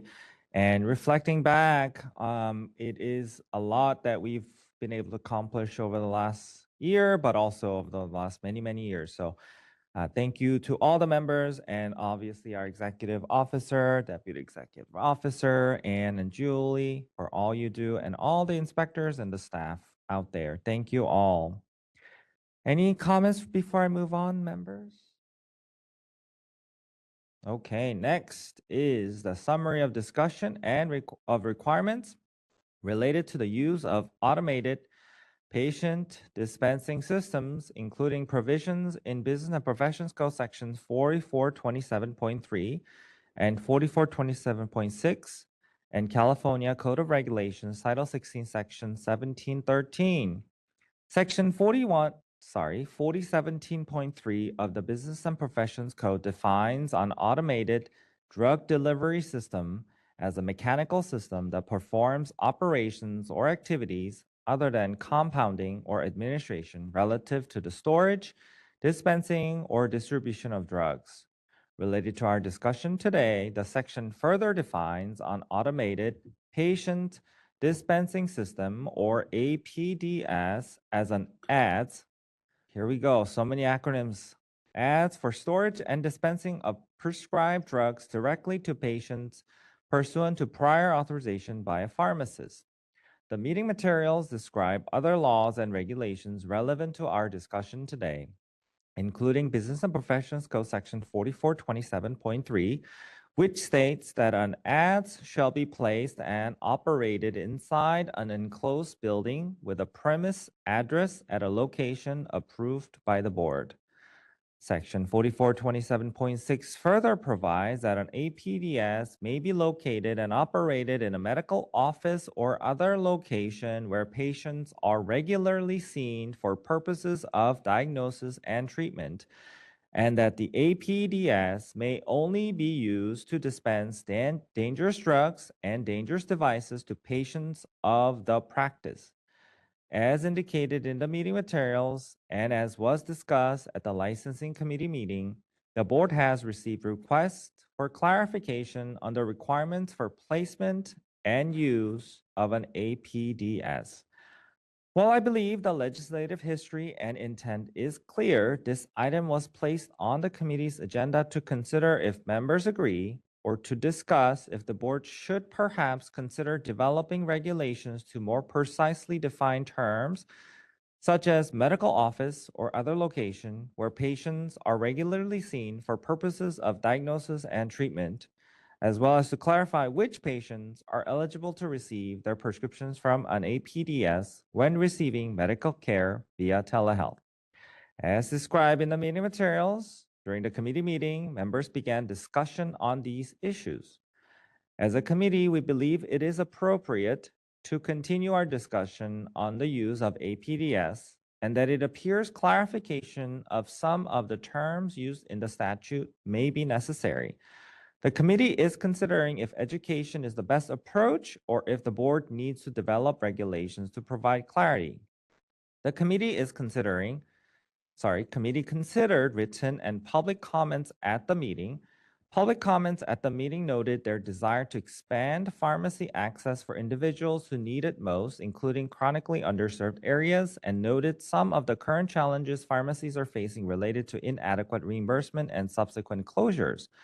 Comments suggested that the board need to consider how innovative drug delivery systems can transform how medications reach the public, giving as examples systems that integrate telehealth and telepharmacy into a single solution, and asked the board to clarify that an APDS unit can be placed in any location where a patient is seen.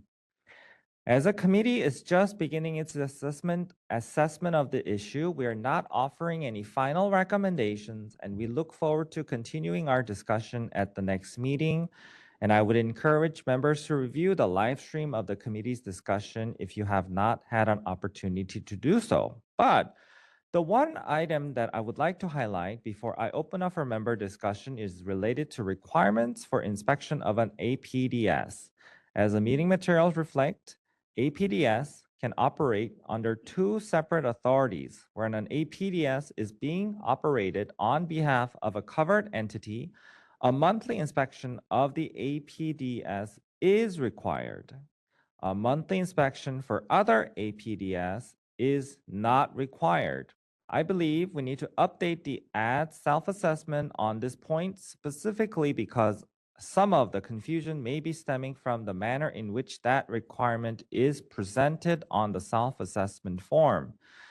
Chair Serpa, I'm hopeful that the Enforcement and Compounding Committee will consider this issue specifically when it undertakes review of the AD self-assessment.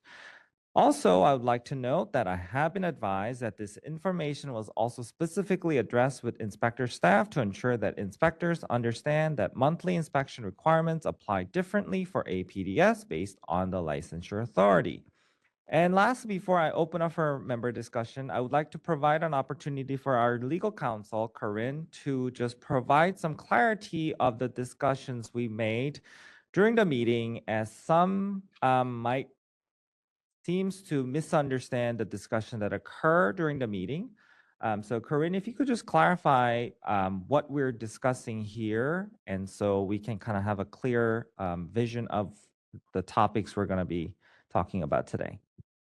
Sure. Yeah, I think the main point of clarification is that there are really two separate issues, and some of the comments in the discussion kind of were conflating those two issues. And I think those two issues are the location where an APDS can be placed. So an interpretation of what does medical office or other location where patients are regularly seen for purposes of diagnosis and treatment. What does that mean? Does it just mean a traditional in-person healthcare setting? Or does it mean, like some commenters are suggesting, other places that incorporate telepharmacy and telehealth into, a technology, and there's no people there? So that's one question. And then the other question is, which patients are eligible to receive their medications from an APDS?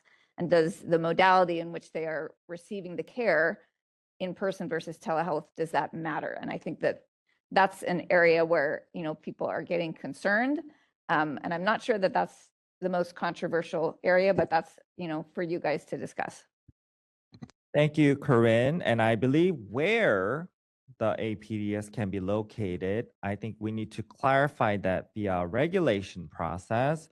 But I feel confident we can at least clarify who the meds can be dispensed, which would include telemedicine, So I hope everybody's following along. It is a little bit tricky area in this topic of APDS. So I hope, but luckily we have some APDS experts here. KK, I'm looking at you. So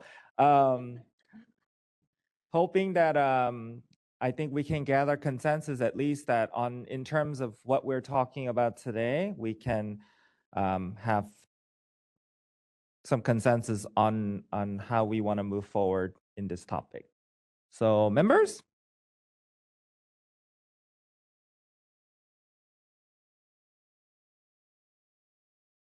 Nobody cares. Well, no. It's such a complex process. It's hard to wrap your brain around it. So the location seems like it's a very clear discussion area. I don't understand the concerns and concepts of the who, except for the telemedicine side. And maybe someone could talk about a little bit more about the who would be all patients in the world or all patients for certain doctors of this certain location. The who seems to be not as clear to me. And I think that's exactly why we are having this discussion. So we need to share your thoughts on it. But I think at least if I can provide a little bit of, I guess, a conceptual example is currently APDS can be located in a medical office where doctors are, and they're allowed to use that APDS where the doctors are to dispense prescriptions for the patients of those prescribers in that medical office. What the question is, if there are doctors in this building and there's a patient who is seen via telehealth that is not actually at that clinic in person, can that patient use the APDS in that medical office because they have a relationship? Mhm. So that's a question of who. But then that expanding into, well, then, if that is a case, where can the APDS be located? Because telemedicines occur, obviously, because doctors are not at the clinic, they are sometimes home. So that's the two layer. I read the comments that I read the information in the commenter, the public comment that was given during the committee meeting, and I found it fascinating when people give it specific examples. You know, the specific example of patient A went to see Dr. Z physically and went downstairs and got their prescription. The next day, patient A got a phone prescription for patient Z. They weren't physically present. And then I guess maybe I was thinking of myself as a third scenario would be, it wasn't even a phone prescription, but maybe a telemedicine visit. So those kinds of things I think are very helpful to me. But the more you talk, the more that I'm starting to think about the chicken and the egg is we need to start somewhere. It's like, where do you start? Do you start with the location or do you start with the patient's pickup location? And I think more and more as we have discussed other issues with the board, I think we need to be less location driven. Thank you, Maria. And I think I'm pretty sure our council agrees that we can clarify the who piece today, but where piece, I don't think we can clarify today. Well, and that's my concern where- is, because the who depends on the where. So it's like the chicken and the egg thing. So it's not, not sure if we can divide it that clearly. And I think the only way that happens is via regulation. And that was the struggle. Satinder? I think the placement is pretty, in my reading of it at least, I'm not attorney, that it may require us to start a regulation, but I feel like the patient part, it could be instead of focusing on the modality, we can we can do a Q&A maybe, and and provide what patient is like a patient-provider relationship instead of saying telehealth versus this. So if we change the definition of what we think that patient is, because like Maria pointed out, that same patient, as long as the provider is affiliated with the clinic, they could be remote, and just preventing them from picking up a prescription there doesn't make any sense. So if we change maybe in Q&A, What would be the best way forward, Corinne? Policy statement again, or Q&A, or just this discussion? I mean, I think through a consensus discussion at this meeting, you could clarify it, and then whether you felt like you needed, Further. to memorialize that in a different way. But I mean, I tend to agree that, an interpretation of patients of the practice is easier than an interpretation of Where? medical office. Yeah.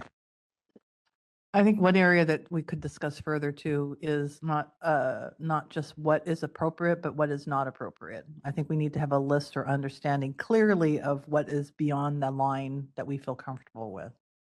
Do you want to talk about some of the lines? So, Because- that's why I was talking about the world kind of thing, because then,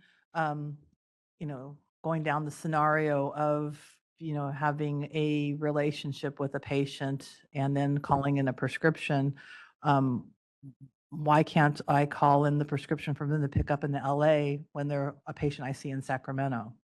Then we're talking, is that appropriate? I mean, maybe, maybe not. But now we're talking not just coming to the doctor's office or the location in your vicinity, but going to a distant vicinity that may be affiliated with, a physician who has a multi-site practice, and the patient is on vacation or works in a different location.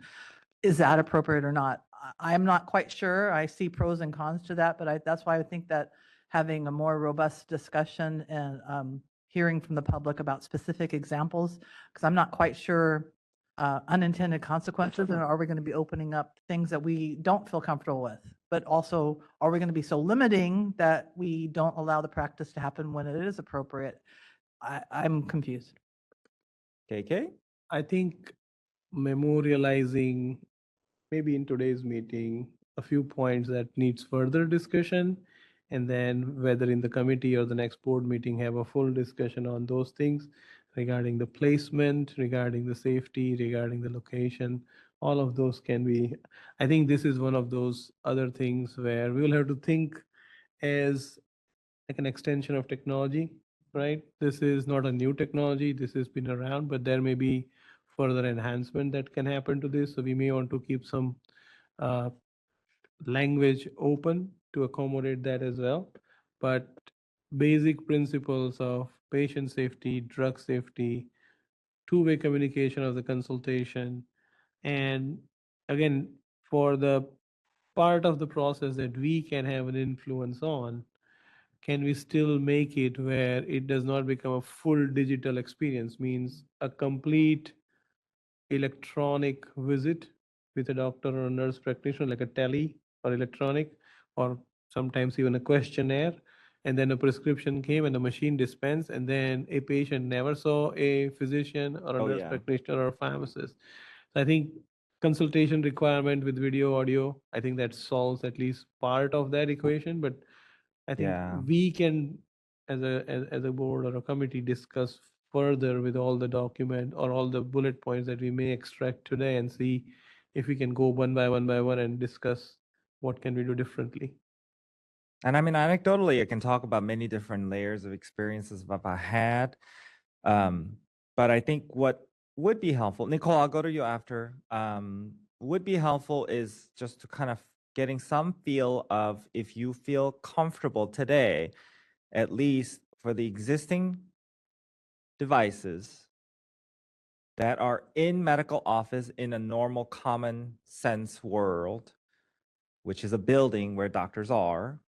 And if you feel comfortable having a telemedicine visit, physician prescribing of that medical practice, and that person is okay to use that APDS to pick a prescription. So that's something that I think we need to just, and so I think that's consensus is yes, which is what I agree with, because I think that gets really murky. But what we need to probably clarify is further attempt and request from the regulated public to expand possibly where that device can be. And I personally would not be okay if that device were to just go be a random store, Dollar Tree, but or airport. I'm sorry, I'm not okay with that. I think that is extremely a slippery slope. So I think that process, we need to probably have some regulatory language to limit it. And so that's where we are. And so I'm hoping that's kind of agreeable to everybody for now. And go ahead, Keiki, and then I'll go to you, Nicole. Yeah, I think we also need to think about, does it solve the problem of access, or it adds one more layer to the access? Because hours of operations, where this is located, that all will depend, that it will all be a factor in patient getting access to those meds, especially the ones that are not in the doctor's building. We are talking about actual. Yeah. I mean, yeah. All right, Nicole. Yeah, I think I'm using some examples from like the 340B program, but I think there are like some of these parameters kind of already exist like in federal programs, so we may be able to pull from those. For example, to be part of the 340B drug discount program, the person has to be a patient of the eligible clinic. And patient sounds so simple, but there has to be a definition of what makes someone a patient. So we're going to look at like, did they have a visit with an eligible provider within X amount of time? So I think we could totally set a parameter like that, and you do not have to define modality. So it does not matter if it was a telehealth visit or any of those things. It's like literally just they had the visit. Separate and secondary to that, once you have determined that they are an eligible patient, then you can look at location. And the way that we do this, like in the clinic system with this 340B program, is to have what are called contract pharmacies. So if your clinic doesn't have its own pharmacy, or even if it does, but you want the patient to be able to get care somewhere else, you have a contract relationship with another pharmacy. So something like that could work here. There has to be a contract or some kind of approval to have that ADPS in a different location. So it could be an intermittent site that a clinic or doctor's office owns, because they often do have multiple sites. Or it could maybe be a pharmacy, but you can limit the scope of what those sites can be, and that they have to meet certain parameters. So I think today start with agreeing on a patient definition without modality being important. And then step two can be the where, if we want to expand that. I think there's a pretty easy way to do it. All right. I have a couple comments. For me, I think at some point I would like a presentation on just kind of where we're at APDSs, because it's hard for me to grasp without actually having like statistics and how they're currently operating in California, not how they're operating in other states, but like how they're existing now. That would be really helpful for me. And then I think also, once we get to the point of locations, I think of things like, what if there's an APDS that's in an area affiliated with not necessarily a pharmacy, but like a chain? For example, I think of like the Vons by me, most of them don't have pharmacies, and the closest pharmacy is maybe like 20 minutes away. But what if you had an APDS within a grocery store that didn't have a pharmacy in it, and that patient is affiliated with the pharmacy and has established relationship? So I think there's a lot of possibility when we get to the point of locations and things, but I think getting a better grasp on how they're currently operating would be really helpful for me. And then I didn't even bring this up because it is very complicated, but what APDS's capability is also a factor, because is it a locker? Because locker is considered still an APDS, which you've probably seen at some pharmacies, or is it a pre-filled machine that can actually dispense with a labeling technology? Or further, if it's like a cell, and then can it actually because I'm sure the technology is there, is that actually even out there, the question is, can it actually then fill the medications right? You're there and just count the pills, label it, and pop it out. And so I think it's all depending on so many layers of this discussion. So anything else, Jesse? Nope. Okay. So today we have some consensus on the patient. It feels like we're not going to interfere with that. So I'm guessing just using meeting minutes as a way for us to convey our message for now and let that be. Okay. And then we'll continue the discussion at the committee level in terms of regulation language, maybe for a location. So I hope that's agreeable to our members. Anne, go ahead.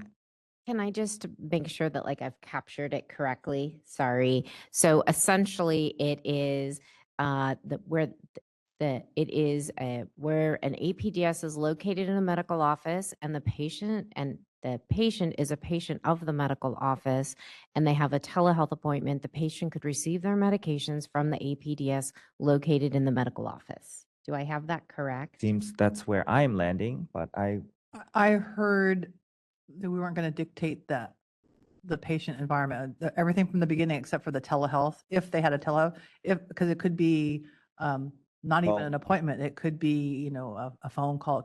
So we weren't going to limit the ways that the patient and the physician interacted. It was that they had a relationship, that it was the correct environment, and that they had some sort of interaction. We weren't going to say how that interaction occurred. I mean, did you say though, including telehealth, not maybe as an example versus everything in the world, because there's so many, because what would happen if my doctor is also somebody that I happen to have his personal cell phone number, and I texted him and said, I need a refill on my blah, blah, blah. And they call that into a PDS. So that's not a telehealth appointment, that's but just, it's, so I think Nicole's probably the best expert on how to word that. Yeah, because then it would not be a telehealth. It would just be, okay. Nicole, how do you feel about where an APDS is located, where the APDS is located in a medical office and the patient has a relationship with the prescriber of the medical office, the patient could receive their medications from the APDS that's located within the medical office? That makes perfect sense to me. That sounds right, but I'm open Look at to us solving all the world's problems. Again, good job, members. Thank you all. I have a question though. Do we know if there are APDSs right now operating outside of medical office? Outside? Yes. I don't think so. I don't think so. So I can go back and check some of our prior, because Enforcement and Compounding Committee, they have over the last several years received presentations on the ads program in general. I'll see if I can try to pull up some of that information. Okay, that would be helpful to understand, because if there's anything that's currently operating outside of a clinic, I don't want it to be that we're limiting current operations. So it would be good to have an idea of that for me. Thank you, Jesse. Okay, members. Any other comments before we move on? All right. Thank you all. Thank you. I hope that helps. And I hope that we are trying to be reasonable. And I hope we're trying to understand the needs of patients, but also trying to have some guardrails and so that we can ensure that patients are protected. Okay, moving to the next agenda item. Oh, sorry, public comment in person, please. I'm ready to just move on. Sorry.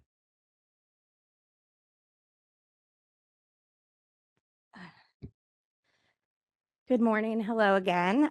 Really appreciate this robust discussion and the board reaching a consensus on allowing telehealth patients of a practice to access APDS.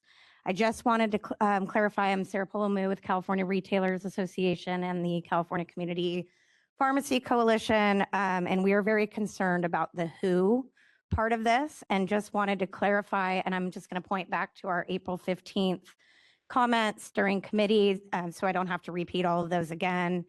And I just wanted to clarify our scope of ask is that to emphasize that our focus is specifically on automated patient dispensing systems and kiosks in medical settings only.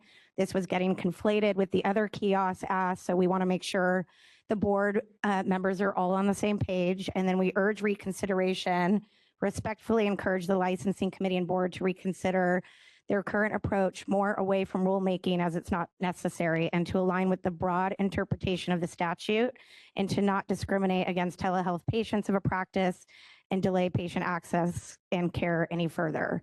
Just wanted to make sure I commented today, but we really appreciated this discussion, so thank you. Thank you for the comments. Anyone else? We are ready for WebEx. Hi, this is the moderator. We do have a comment. Hunter, you're up next. You're going to be seeing an unmute request on your screen. Please click on that to make your comment. Thank you. Good morning, President and members of the California Board of Pharmacy. Thank you again for the opportunity to speak and your dedication to serving and protecting patients across California. My name is Hunter Young, and I serve as the head of state government affairs for ATA Action. ATA Action is the affiliated policy and legislative advocacy arm of the American Telemedicine Association, or the ATA. We're the leading advocacy organization dedicated to advancing policy and accelerating the adoption of technology-enabled healthcare. Again, really appreciate the opportunity to follow up on my testimony earlier this month from the licensing committee. Before really getting into the issue, just want to make clear that the focus of my comments is solely on the ability of telehealth patients of the practice to access their prescriptions via an automated patient dispensing system in medical settings, and not focused on the location of the ADDS. We became engaged on this issue due to indications from the board that ADDSs would not be able to serve California patients who received their prescriptions from California licensed providers via telehealth and virtual appointments without a rulemaking process. This was concerning to our organization, as we didn't see anything in statute and board rules that indicated such a differentiation. However, given the conversation from the board today, we're very grateful for the clarification that the board appears to be providing to ensure that telehealth patients who can receive their prescriptions from California licensed providers via ADDSs. So very grateful for that clarity from the board, and appreciate your commitment to ensuring equal access to prescriptions for both telehealth and in-person patients. Again, with the American Telemedicine Association, always happy to serve as a resource for this board on any issues related to telehealth, telemedicine, or digital care. Thank you again for this productive conversation, and always happy to be a resource. Thank you. Thank you for the comment. Next up, we have Emily. Emily, you're going to be seeing an unmute request on your screen. Please click on that to make your comment. Thank you. Good afternoon, members of the board and staff. My name is Emily Howe, and I'm a pharmacist and a consultant. I'd really like to thank the board for the opportunity to comment today, and really appreciate the conversation and diligence on this topic. I'd like to say first, thank you so much for confirming that an APDS does not need further clarity when it is used in a medical office, such as a PCP or specialist office, per BPC 4427.3.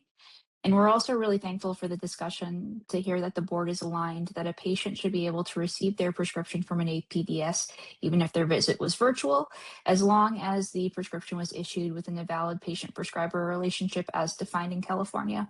So just wish to say that we are super in line with several board members and staff on this topic today. I'd also like to thank the board for giving us clarity that the monthly inspections are not required in non-covered entity locations. Really appreciate the board's commitment to reducing pharmacy deserts and maintaining care for all Californians. Thank you so much.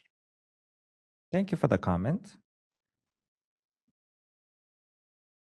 Next up, we have Mike. Mike, you're going to be seeing an unmute request on your screen. Please click on that to make your comment. Thank you.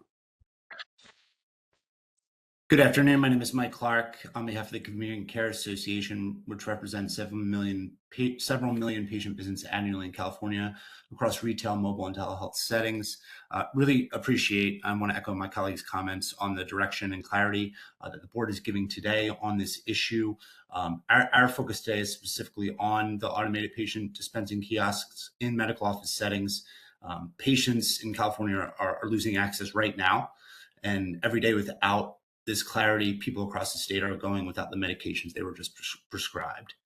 And the hardest hit are those in pharmacy deserts and underserved communities where APDS kiosks could be the only timely option. We respectfully urge the committee and board to act with urgency and reconsider the current direction, move away from rulemaking and align, again, with the broad interpretation of the statute so patients, including telehealth patients in the practice, can get their medications without further delay. Really, again, appreciate the clarity and the direction that the board is displaying today. And I thank you for your time. Thank you for the comments.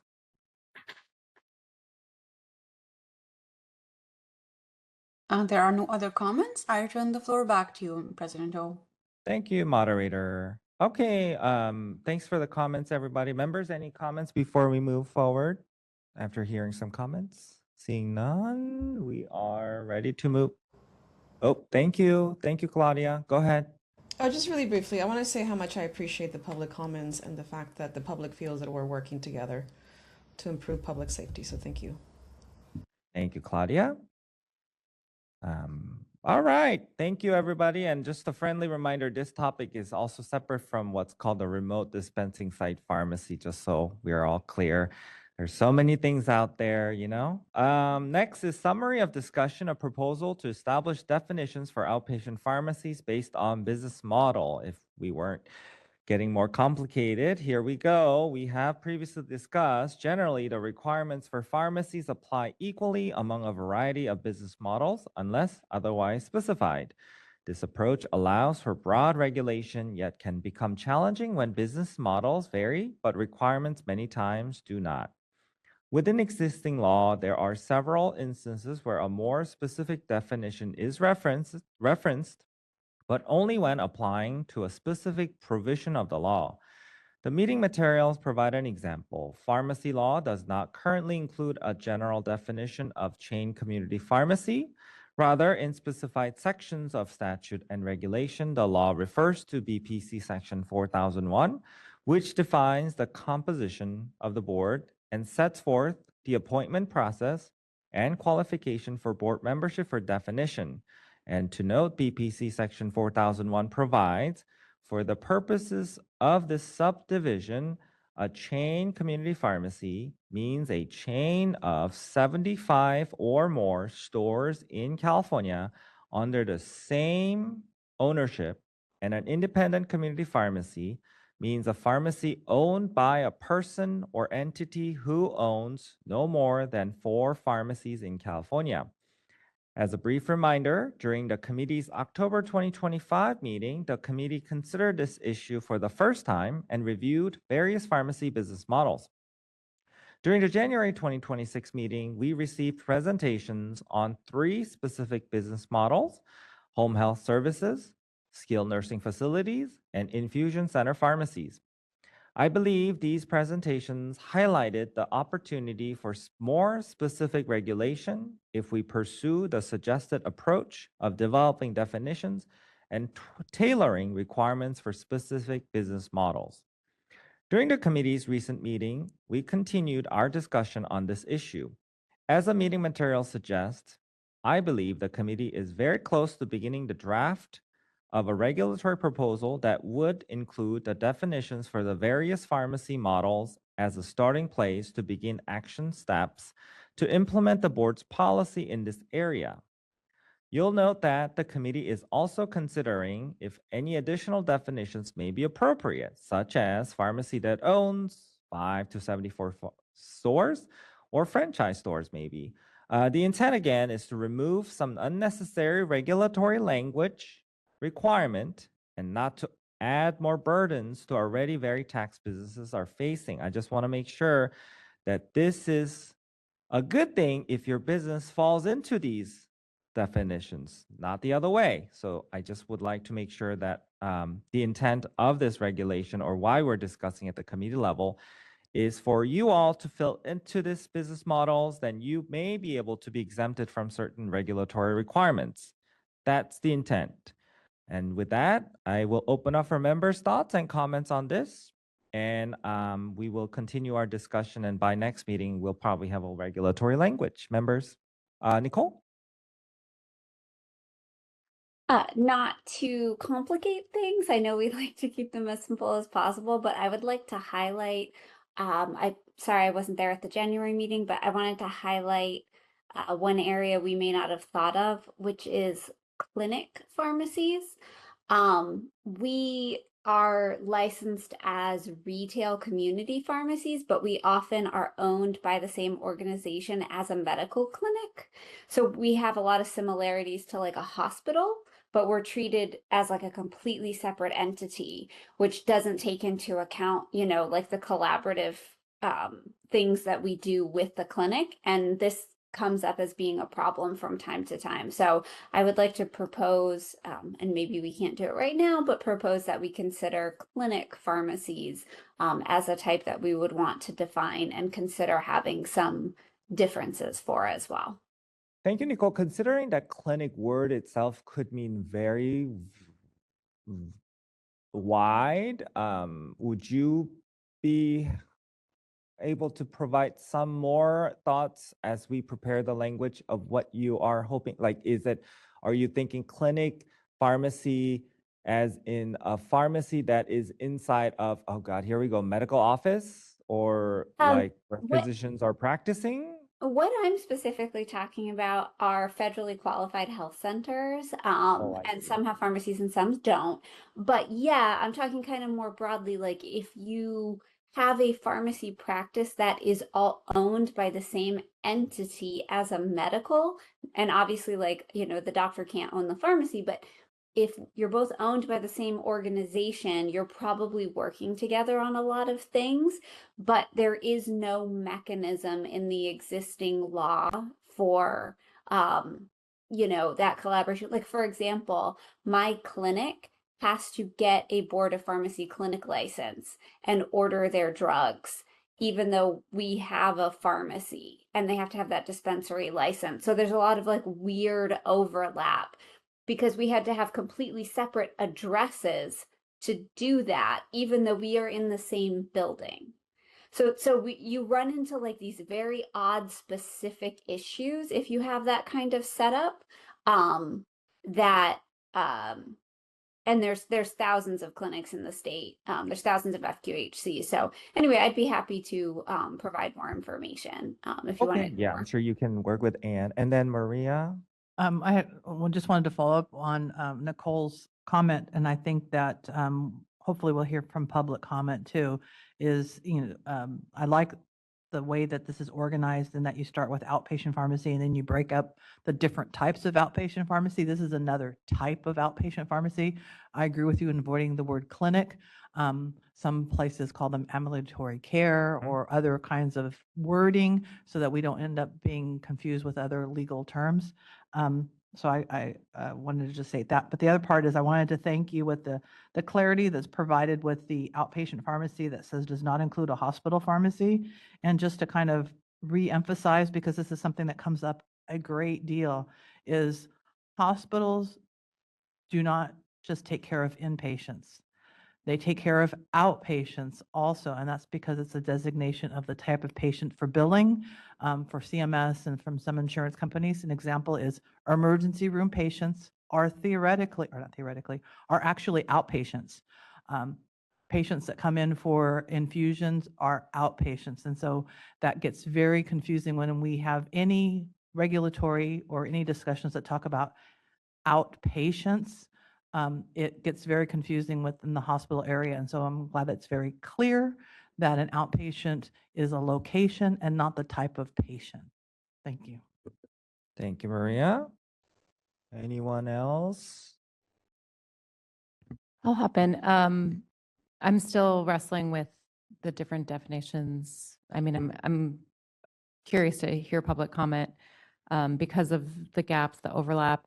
The other thing that I wanted to point out, which kind of overlaps with what Nicole was suggesting, but may not be exactly the same, is like a definition for health systems pharmacies, like your UCLA, your Kaisers, which really don't operate the same way as traditional retail pharmacies either, but may not necessarily operate the same way that Nicole is talking about for her clinics. And this is kind of why I'm wrestling with the whole definitions, yeah, it could because have we like could 50,000 spend different a whole definitions. year Oh, yes. Oh, going down a yes. rabbit hole on And now these. that once I think maybe folks get the wind of what we're trying to do, maybe everybody's gonna say, "Oh, my pharmacy is now this model. Please make a definition," and we're gonna have 5,000 different pharmacy definitions. So I'm just kidding. I don't think so, but hopefully, this is gonna be a positive thing overall. I'm hoping that though that would be very nice. So I know Dr. Gray last time requested definition of managed care pharmacy, but I would, yeah, think that we'll hopefully have to see, because then it gets really complicated and so many new things can be added on. So Satinder, did you have something to add? I just wanted to make sure that we were clear. We're not creating it like PHAY, and right now we have two Not at all. definitions. We're just creating definitions. Exactly. Okay. Yes. We're not changing the license type. We're just creating definitions, hopefully within a regulation, so that whenever we are done with the creating of definition, we could then change some regulations in place, such as notice to consumer posters or notice for patient consultation, that we could say, okay, you are in this model, therefore you do not need to do it. You could be exempted out of that regulatory requirement. That's the idea. Got it. One more thing that I wanted to comment that I think this is going to be extremely helpful is when you look at how we perform the self-assessments, we have a section that talks about services provided. That- This kind of chart or able to click boxes in more than one sometimes, would be helpful in the self-assessment process going forward too. Thank you. Absolutely. Okay, we're ready for public comment here in Sacramento. No, oh, there's Dr. Kim.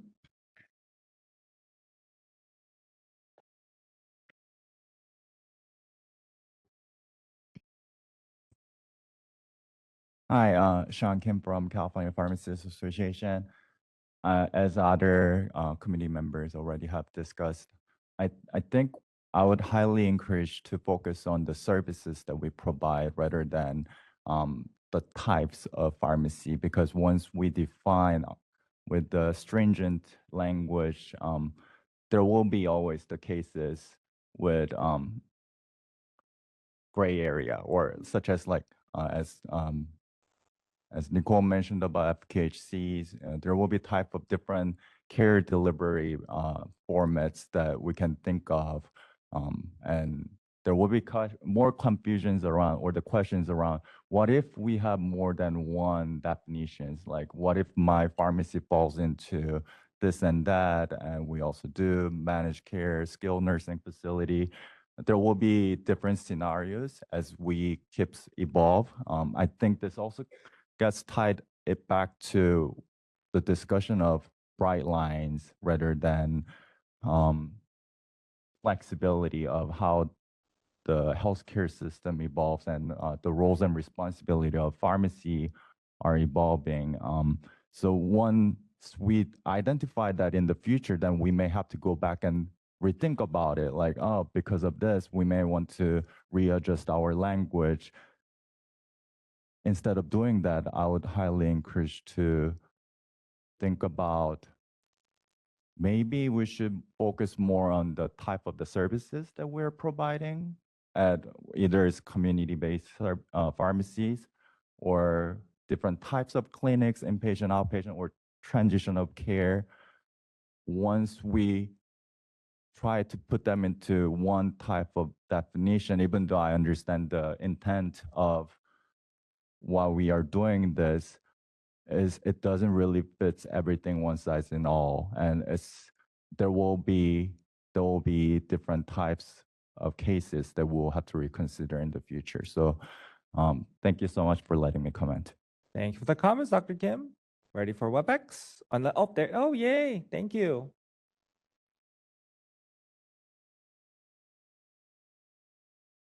Hi, my name is Melanie Horn with Sutter Health. Thank you for the opportunity to comment. I just wanted to express support in relation to the exemption-based models, whether it's identifying services or definitions. I'm very encouraged by Dr. Maria Serpa's comments about outpatient being a location and not a type of patient. In reviewing the licensing committee report, I also support what Dr. Sam Martinez expressed in regards to infusion pharmacies and how those services are defined and where the scope and overlap makes it challenging. What I would encourage the board to also take a look at is the definition of the satellite compounding pharmacy and how that relates to some of these services. We've had challenges in our infusion centers. We've wanted that model because we've created infusion centers that are a part of our hospital, but weren't able to utilize that definition because we couldn't service anyone but those patients in that address. And our infusion centers are connected but have a separate address in our health system. And so looking at this holistically around services, where we have those exemption-based models and being able to have clear regulation is highly encouraged. So thank you for the discussion. Thank you, Dr. Horn. Any other in person? Ready for WebEx, please. Hi, this is the moderator. If you would like to make a comment on the agenda item, you may click for the raise hand icon at the bottom of your WebEx screen. And if you are on a mobile device, you can press *3 to raise your hand. We do have a couple of comments. Sandra, you are up first. You're going to be seeing an unmute request. Please click on that to make your comment. Thank you. Great, thank you. Members of the board, I want to start by saying thank you for the thoughtful work that went into the proposed definitions. My comments and questions are specific to the mail order definition. While looking to define mail order, the definition right now is written to read for pharmacies that deliver greater than 75% of prescriptions to California residents.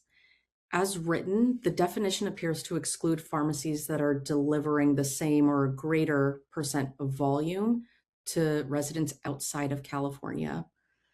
My question here is whether this was the intent of the designation to exclude those pharmacies. For example, if a pharmacy delivers 75% to California residents, but let's say 80% nationally, would they fall outside of this designation entirely? My second question is how this definition relates to the PBM's traditional mail order definition, which historically has been pharmacies that dispense prescriptions using common carriers to deliver medications to patients, typically from a centralized facility and focusing on 90-day supplies. For retail pharmacies today that are offering courier service as a means to break down access barriers, ensure access to medication and adherence, these pharmacies do not typically qualify as the traditional mail order pharmacy under the PBM definition, but would under the board's proposed 75% delivery threshold. My concern here is that now these two definitions are in conflict. And so when a pharmacy operates under a PBM contract that does not classify as mail order, but will under the board's designation, which definition will then take precedence, and what are the contractual and regulatory implications accordingly? And then my last question, similar to the comment that was made not long ago, when a pharmacy meets criteria for more than one definition, how will the board determine which category will apply? And will the pharmacies be permitted to hold multiple designations, or will the board intend for these to be exclusive classifications? And if so, what the hierarchy or tiebreaker will be? Thank you. Thank you for the comments. Next up, we have John. John, you're going to be seeing an unmute request on your screen. Please click on that to make your comment. Thank you. Thank you so much. John Gray, registered pharmacist with Kaiser Permanente. Gave these comments at the committee meeting, so those of you who are there, please bear with me. I do have some new stuff towards the end. So at times over the last several years, the board has found it necessary to apply different standards or requirements to chain community pharmacies. For example, the Enhanced Fining Authority and Business and Professions Code 4317.5. Many times when the board has discussed pharmacy practice at a chain community pharmacy, the discussion has focused on the wide range of services that pharmacists within a chain community pharmacy are expected to perform, providing vaccinations, travel medicine services, furnishing PEP and PrEP, for example, while still also preparing and dispensing medications. The board has often discussed how the current state of pharmacy practice in chain community pharmacies might impact the pharmacists who practice in those pharmacies. So I encourage the board to consider the differences in practice at certain managed care outpatient pharmacies like Kaiser Permanente's, also like the pharmacies located in clinics that board member Thibault flagged. Our pharmacies are located in our medical office buildings and hospitals where patients are able to receive clinical services from their providers. So as a result, pharmacists in our outpatient pharmacies do not face the same time pressures associated with administering vaccines or furnishing PEP and PrEP pursuant to a protocol. So I encourage the board to consider whether outpatient pharmacies that are owned and operated by a health plan look like pharmacies that the board has sought to regulate in a differential manner using the term chain community pharmacy. And if they do not, is another definition. I previously suggested adding a definition for the term managed care outpatient pharmacy needed. Alternatively, another approach might be to define a pharmacy type, and this gets to board member Crowley's comment about academic medical center, pharmacies situated in academic medical centers. One could consider a definition like fully integrated delivery system pharmacy. There's a definition that might be worthwhile to consider in Business and Professions Code 22949.92 A1 big B 4. And so a definition could say something like a pharmacy that is owned and operated by a system that includes a physician organization, health facility or health system, nonprofit healthcare service plan that provides healthcare services to enrollees. And you could take a look at that definition in Business and Professions Code 22949.92 and consider customizing that so it might encompass certain managed care pharmacies, certain pharmacies situated in academic medical centers.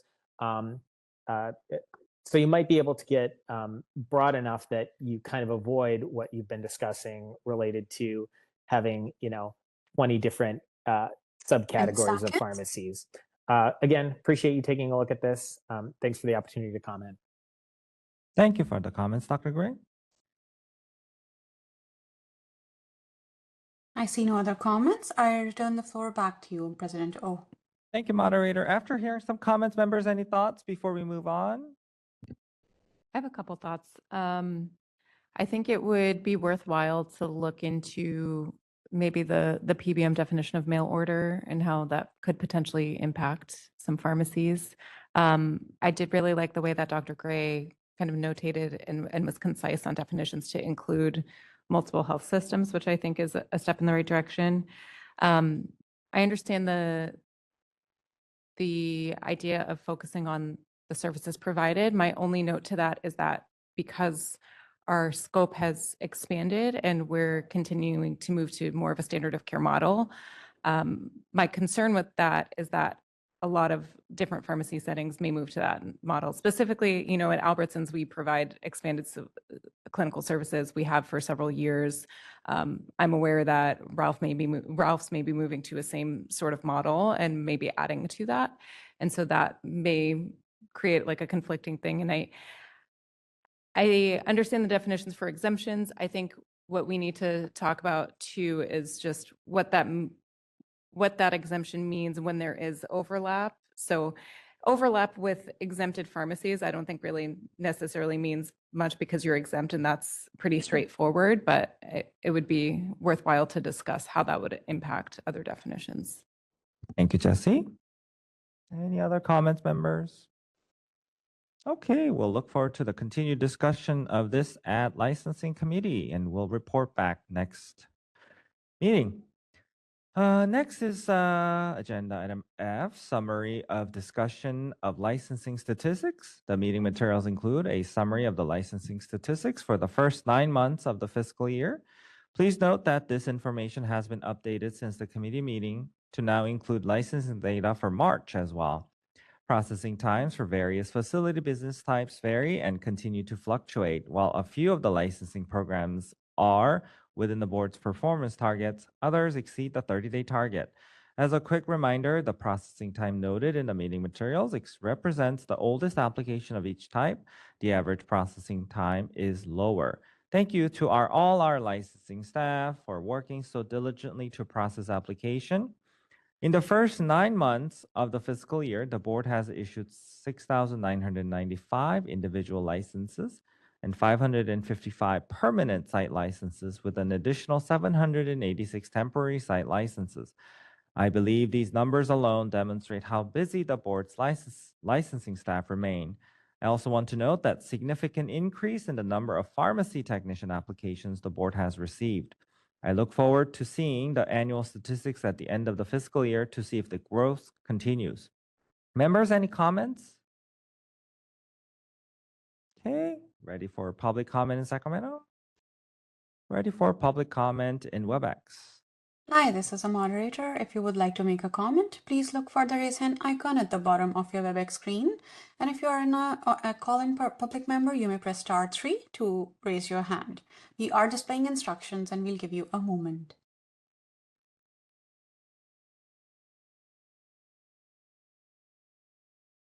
See no comments, I turn the floor back to you, Chair. Thank you, moderator. Okay, that will conclude our report. McFall, is the lunch here anywhere? Close? 5 minutes. I think we can proceed maybe, Dr. Crawley, so we can get started. Okay. Do you want to, Would that work? we want to stop? When the food gets here, we're gonna probably plan to be taking lunch at 12:15, come back at 1, if that works. So let's plan to kind of cut off-ish at 12:15. So we'll proceed because, we're trying to be efficient here. Sounds good. I know Sung wants to get home early. That's exactly right. You and I are the only ones flying in and out, so. Oh my gosh. Oh, that's weird. Okay, so, well, thank you, President O. On behalf of the Legislation and Regulations Committee, I'm pleased to provide a report on the committee's meeting yesterday. Thank you to my fellow committee members, Vice Chair Nicole Tebow, and members Trevor Chandler, Jeanette Dong, Maria Serpa, and KK Jha. Agenda item 14, having trouble reading Roman numerals, discussion and possible action to recommend to the board positions on pending legislation impacting the practice of pharmacy, the board's jurisdiction, or board operations. Members, as I shared yesterday, there are several measures on today's agenda for our discussion. February 20th, 2026 was the last day to introduce bills. April 24th was the last day for policy committees to hear and report to fiscal committees bills keyed as fiscal. May 15th is the last day for fiscal committees to hear and report to the floor bills introduced in their house. I'm highlighting these deadlines as I believe it's important to note that the legislature is very early in the legislative cycle.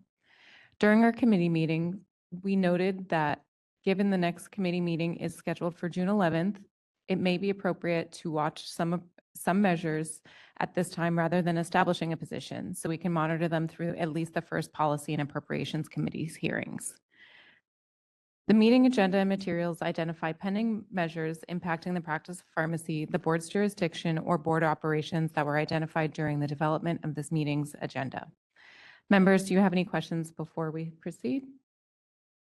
Seeing none. Assembly Bill 910, Pharmacy Benefits Managers. This first measure for our consideration is Assembly Bill 910. Members, this measure requires the Department of Healthcare Access and Information, HCAI, to include prescription drug pricing and payment data in its annual healthcare report, and to notify the Department of Managed Healthcare, DMHC, if a pharmacy benefit manager, PBM, fails to comply with specified requirements. The measure also requires DMHC to post links on its website to analyses and reporting published by HCAI. The measure passed out of Assembly with 71 votes in support, 2 in opposition, and 7 in abstention. I agree with the staff recommendation and the committee's recommendation to support the measure, and note that this measure builds upon Senate Bill 41 by strengthening data transparency via data collection and analysis of pricing and payments, and regulatory enforcement by creating a notification pathway for when PBMs don't comply, and it ensures public transparency via DMHC's website. The committee is recommending that the board establish a support position on this measure. With the committee's recommendation serving as a motion, members, do you have any questions or comments? Seeing none, we're ready for public comment in Sacramento.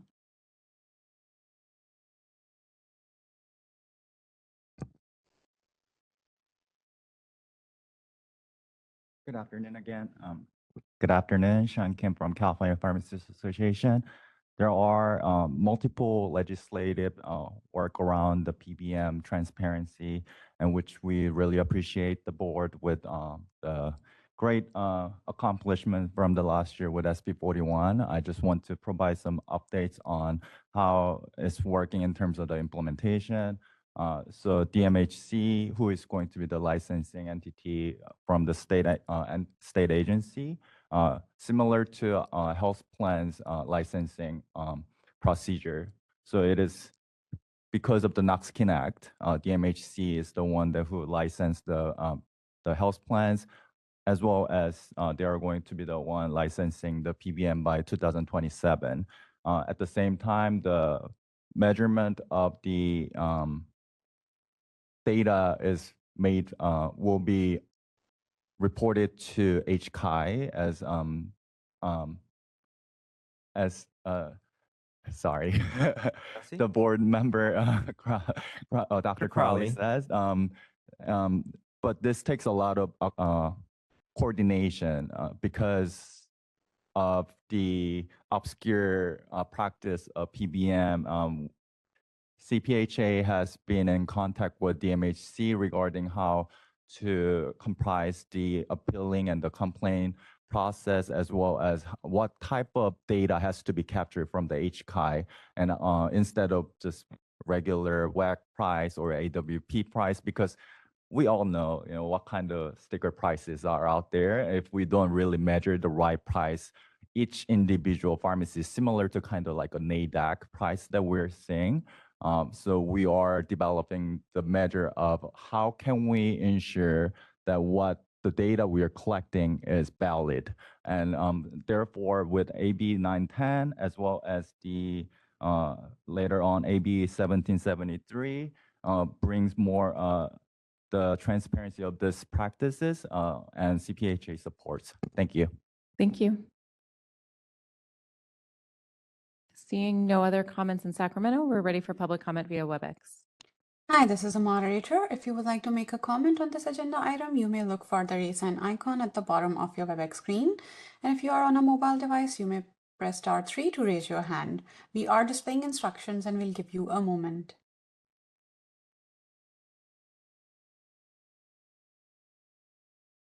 I see no comments. I return the floor back to you. Great, thank you. And I'll turn it over to President O for the roll call vote. Thank you, Chair Crowley. How do you vote? Yes. Thank you, Renee. Yes. Thank you, Jeanette. Yes. Thank you, KK.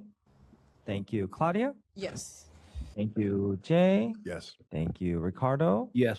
Thank you, Satinder. Yes. Thank you, Maria. Yes. Thank you, Nicole. Yes. Thank you, and I vote yes. Motion passes. Back to you. Thank you.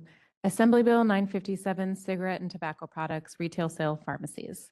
Members, AB 957 would prohibit a pharmacy from selling cigarettes or tobacco products. The policy goals of the measure appear consistent with the board's policy statement included in the meeting materials. This is a 2-year bill that was granted reconsideration in July 2025 by the Senate Business, Professions, and Economic Development Committee. The board previously established a support position on this bill, and I believe that position remains appropriate. I note that the measure has not moved since reconsideration was granted last year. The committee is recommending that the board maintain its support position on the measure. The committee also received public comment in support of the measure. With the committee's recommendation serving as the motion, do we have any questions or comments from members? Hearing none, we're ready for public comment in Sacramento. And seeing none, we're ready for public comment via WebEx. This is a moderator. If you would like to make a comment, please click on the raise hand icon at the bottom of your WebEx screen. And if you're a call-in public member, you may press *3 to raise your hand. We are displaying instructions and we'll give you a moment.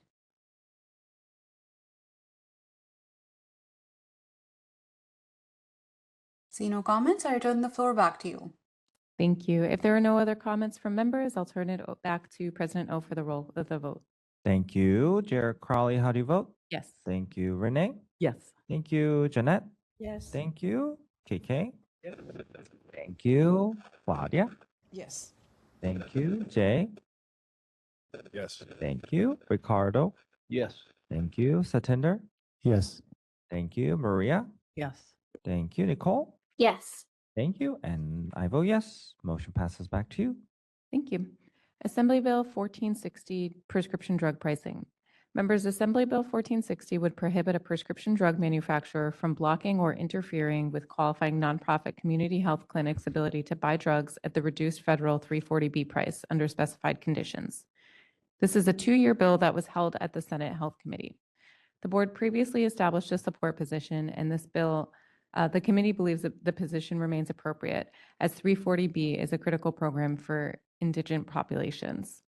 During yesterday's meetings, the committee received public comment expressing concern that amendments to subsection F allow manufacturers to request additional information beyond federal legal requirements, and that it would significantly raise costs on pharmacy personnel to comply. Members, I welcome your thoughts on the measure. Hearing none, we're ready for public comment in Sacramento. And seeing none, we're ready for public comment via WebEx. This is a moderator. If you would like to make a comment, please click on the raise hand icon at the bottom of your WebEx screen. And if you're a call-in public member, you may press *3 to raise your hand. We are displaying instructions and we'll give you a moment.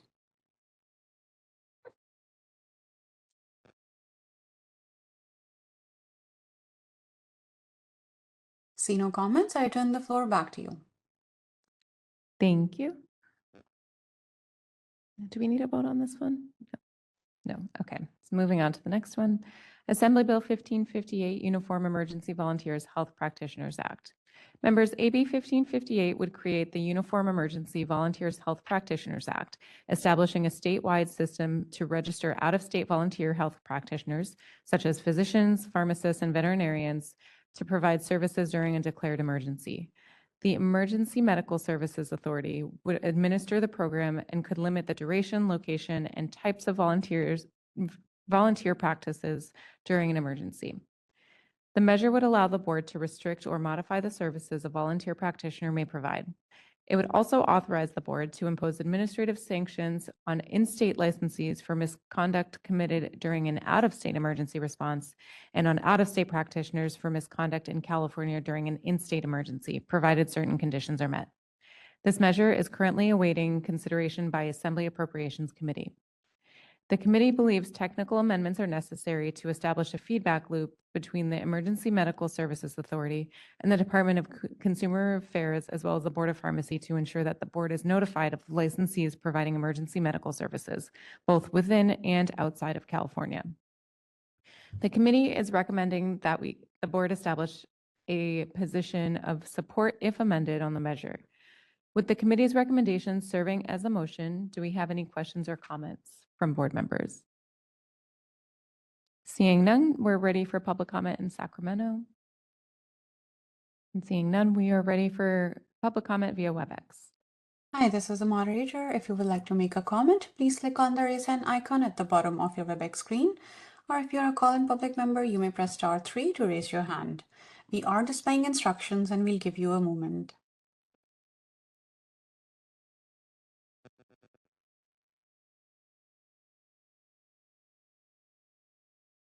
See no comments, I turn the floor back to you, Chair. Thank you, moderator. I will turn it back over to President O for the vote. Thank you. How do you vote, Jesse? Yes. Thank you. Renee? Yes. Thank you. Jeanette? Yes. Thank you. KK? Yes. Thank you. Claudia? Yes. Thank you. Jay? Yes. Thank you. Ricardo? Yes. Thank you. Satinder? Yes. Thank you. Maria? Yes. Thank you. Nicole? Yes. Thank you. And I vote yes. Motion passes. Thank you. Assembly Bill 1587, Prescription Drug Refills, Prescriber Notifications. Members, as amended, AB 1587 amends the conditions for pharmacist authority to provide emergency refills to specify that notification to a prescriber is only required if the prescriber is identified. Following the release of the committee's meeting materials, the measure advanced out of Assembly and was subsequently sent to the Senate. During our meeting yesterday, we noted that the measure was amended from its initial version and that as amended, the measure appears to make it explicitly clear that emergency refills can be provided without a prescriber. The committee is not recommending a position, but rather believes the board should watch the measure and consider it at its meeting in June. Members, I welcome your comments and thoughts. Hearing none, we're ready for public comment in Sacramento. Seeing none, moderator, we're ready for public comment via WebEx. Thank you. This is the moderator. If you would like to make a comment, please click on the raise hand icon at the bottom of your WebEx screen. And if you're a dial-in public member, you may press *3 to raise your hand. We are displaying instructions and we'll give you a moment.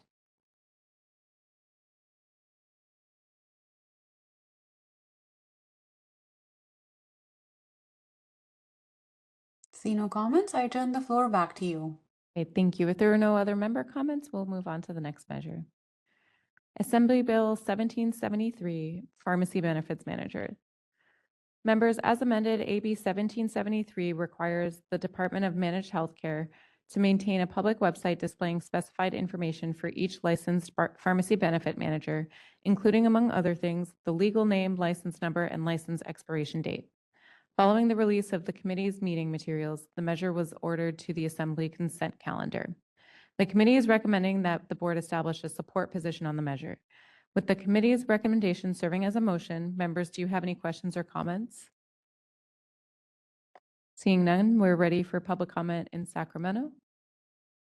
And seeing none, moderator, we're ready for public comment via WebEx. Hi, this is the moderator. If you would like to make a comment on this agenda item, you may look for the raise hand icon at the bottom of your WebEx screen. And if you are a call-in public member, you may press *3 to raise your hand. We are displaying instructions and we'll give you a moment.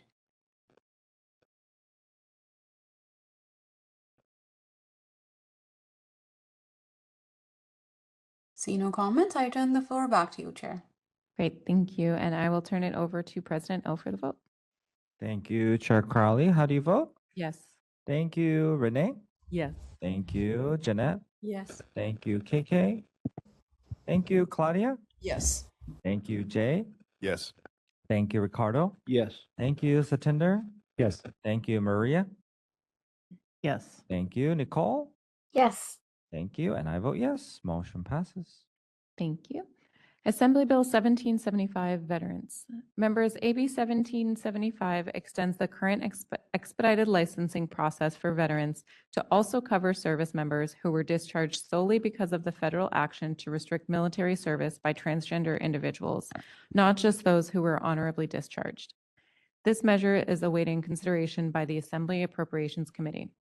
I note that the board has historically supported measures that impact licensure access for military members, veterans, and military spouses. The committee is recommending that the board establish a support position on the measure. With the committee's recommendation serving as a motion, members, do you have any questions or comments? Hearing none, we're ready for public comment in Sacramento. And seeing none, moderator, we're ready for public comment via WebEx. Thank you. This is the moderator. If you would like to make a comment, please click on the raise hand icon at the bottom of your WebEx screen. And if you are a call-in public member, you may press *3 to raise your hand. We are displaying instructions and we'll give you a moment.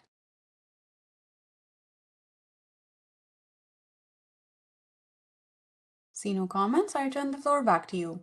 Thank you, moderator, and I will turn it over to President O for the vote. Thank you, Chair Crowley. How do you vote? Yes. Thank you, Renee. Yes. Thank you, Jeanette. Yes. Thank you, KK. Yes. Thank you, Claudia. Yes. Thank you, Jay. Yes. Thank you, Ricardo. Yes. Thank you, Satinder. Yes. Thank you, Maria. Yes. Thank you, Nicole. Yes. Thank you, and I vote yes. Thank you so much. Back to you, Chair Crowley. Thank you. I think we can get in one more. Assembly Bill 1778, Controlled Substances Testosterone. Members, AB 1778 removes testosterone from California's Schedule III Controlled Substances list automatically if the federal government removes it from its scheduled controlled substance list without requiring separate state legislation. Following release of the board meeting materials, this measure passed out of Assembly Public Safety Committee and was referred to Assembly Appropriations. During our meeting yesterday, we noted that testosterone can be misused and abused, and as a result of AB 82, is no longer reported to cures. Removing it from California's schedule could lead to overprescribing and increased risk of misuse. However, we also noted that there are discrepancies in access for patients in California seeking testosterone for gender-affirming care. Additionally, it was noted that not rescheduling it within California could create confusion if it is removed from the federal schedule. The committee also received public comment that noted that the risk of abuse exists regardless of the purpose for which it's being used. The committee is recommending that the board establish a support position on this measure. With the committee's recommendation serving as a motion, members, do you have any questions or comments? Hearing none, we're ready for public comment in Sacramento. And seeing none, moderator, we're ready for public comment via WebEx. Thank you. This is the moderator. If you would like to make a comment on this item, you may look for a raise hand icon at the bottom of your WebEx screen. And if you're a call-in public member, you may press *3 to raise your hand. We are displaying instructions and we'll give you a moment.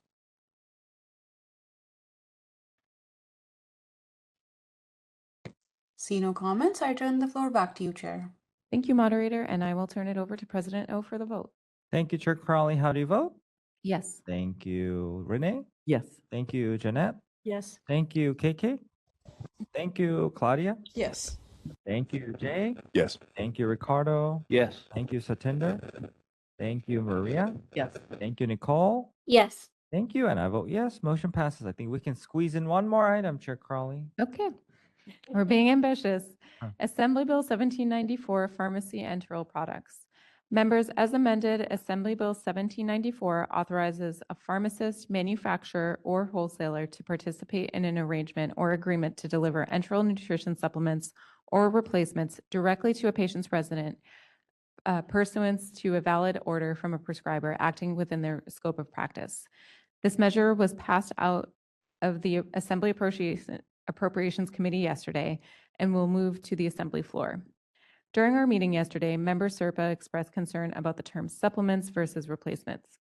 The committee is not recommending a position, but rather believes the board should monitor the measure and consider it at its June meeting. Members, I welcome your thoughts or comments. Don't want to put KK on the spot, but I'd be curious to hear your thoughts too, if you have any. So I just want to, I brought up the issue, I didn't have a concern with Okay. supplements versus replacements. But I am curious that since we do have our CPHA representative, I hope that he'll speak up as to why their organization opposes. Great, thank you. And if there are no other member comments, I will open it up for public comment in Sacramento. No pressure, Dr. Kim.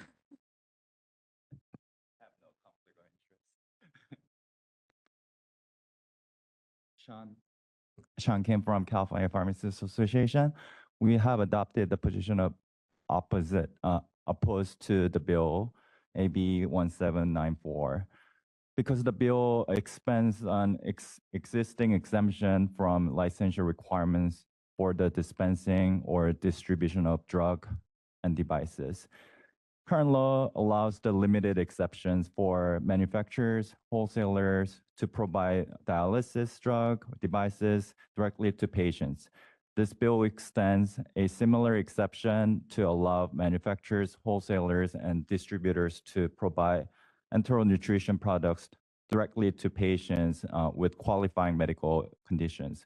While we understand the intent to provide the access to the care, however, this also brings the concerns about reducing and eliminating the pharmacist's oversight of the distribution and the use.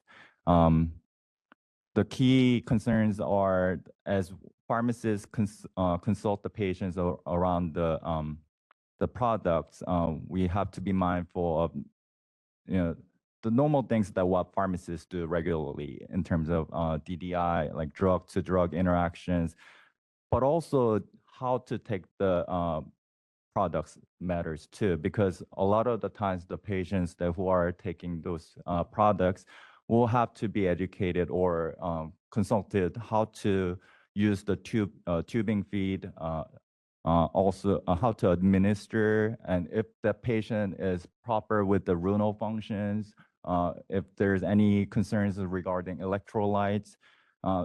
For those reasons, it is very important to have pharmacists into the care delivery. And with this bill, it is concerning that could be bypassed and may even cause the potential harm to the patients. Therefore, CPHA opposed to the bill. Thank you. Thank you. Hearing no other public comments in Sacramento, I believe we're ready for public comment via WebEx. Thank you. This is the moderator. If you would like to make a comment on this agenda item, you may look for the raise hand icon at the bottom of your WebEx screen. And if you're a call-in public member, you may press *3 to raise your hand. We are displaying instructions and we'll give you a moment.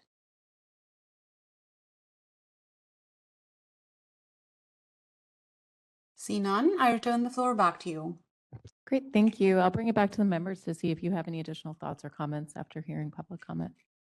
Yeah, this is Maria. I just like to thank Dr. Kim for his comments because he brought up an issue that I never thought about, but commonly patients who are on enteral products, especially if they're receiving them via an NG tube, you need to look at all of their medications. And so it's good information for a pharmacist to know if we should switch to an oral product, if you should switch to from a sustained release to an immediate release, can you crush it? There's lots of information that goes along with the enteral products more than just the product. Thank So you.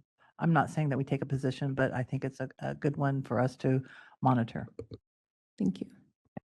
Generally speaking, the consultant pharmacist covers those spectrum. So I don't think this particularly precludes that, but there may be a specific use case where it may be occluded, but generally speaking, consultant pharmacists will cover enteral patients. Thank you. I appreciate all of those comments to give us more perspective here. And it looks like this is a good place to stop. So we'll break for lunch. I'll hand it back over to President O. Thank you, Chair Crawley. Okay, food is. Oh, sorry, Claudia, your hand was raised. I just want to make sure. Just wanted for clarity, it was mentioned that, so internal products versus supplements, I was just a little confused there. In terms of why it was brought up for supplements. I will maybe turn it over to Dr. Serpa about the discussion of replacement versus supplement. Well, I'm not an expert except for, the few things. So there are some patients who receive total nutrition. That's replacement.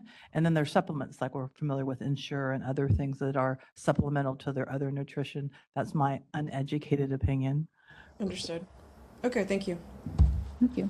Okay, everyone, enjoy your lunch. We'll be back at 1 o'clock. So we will see you back at 1 o'clock.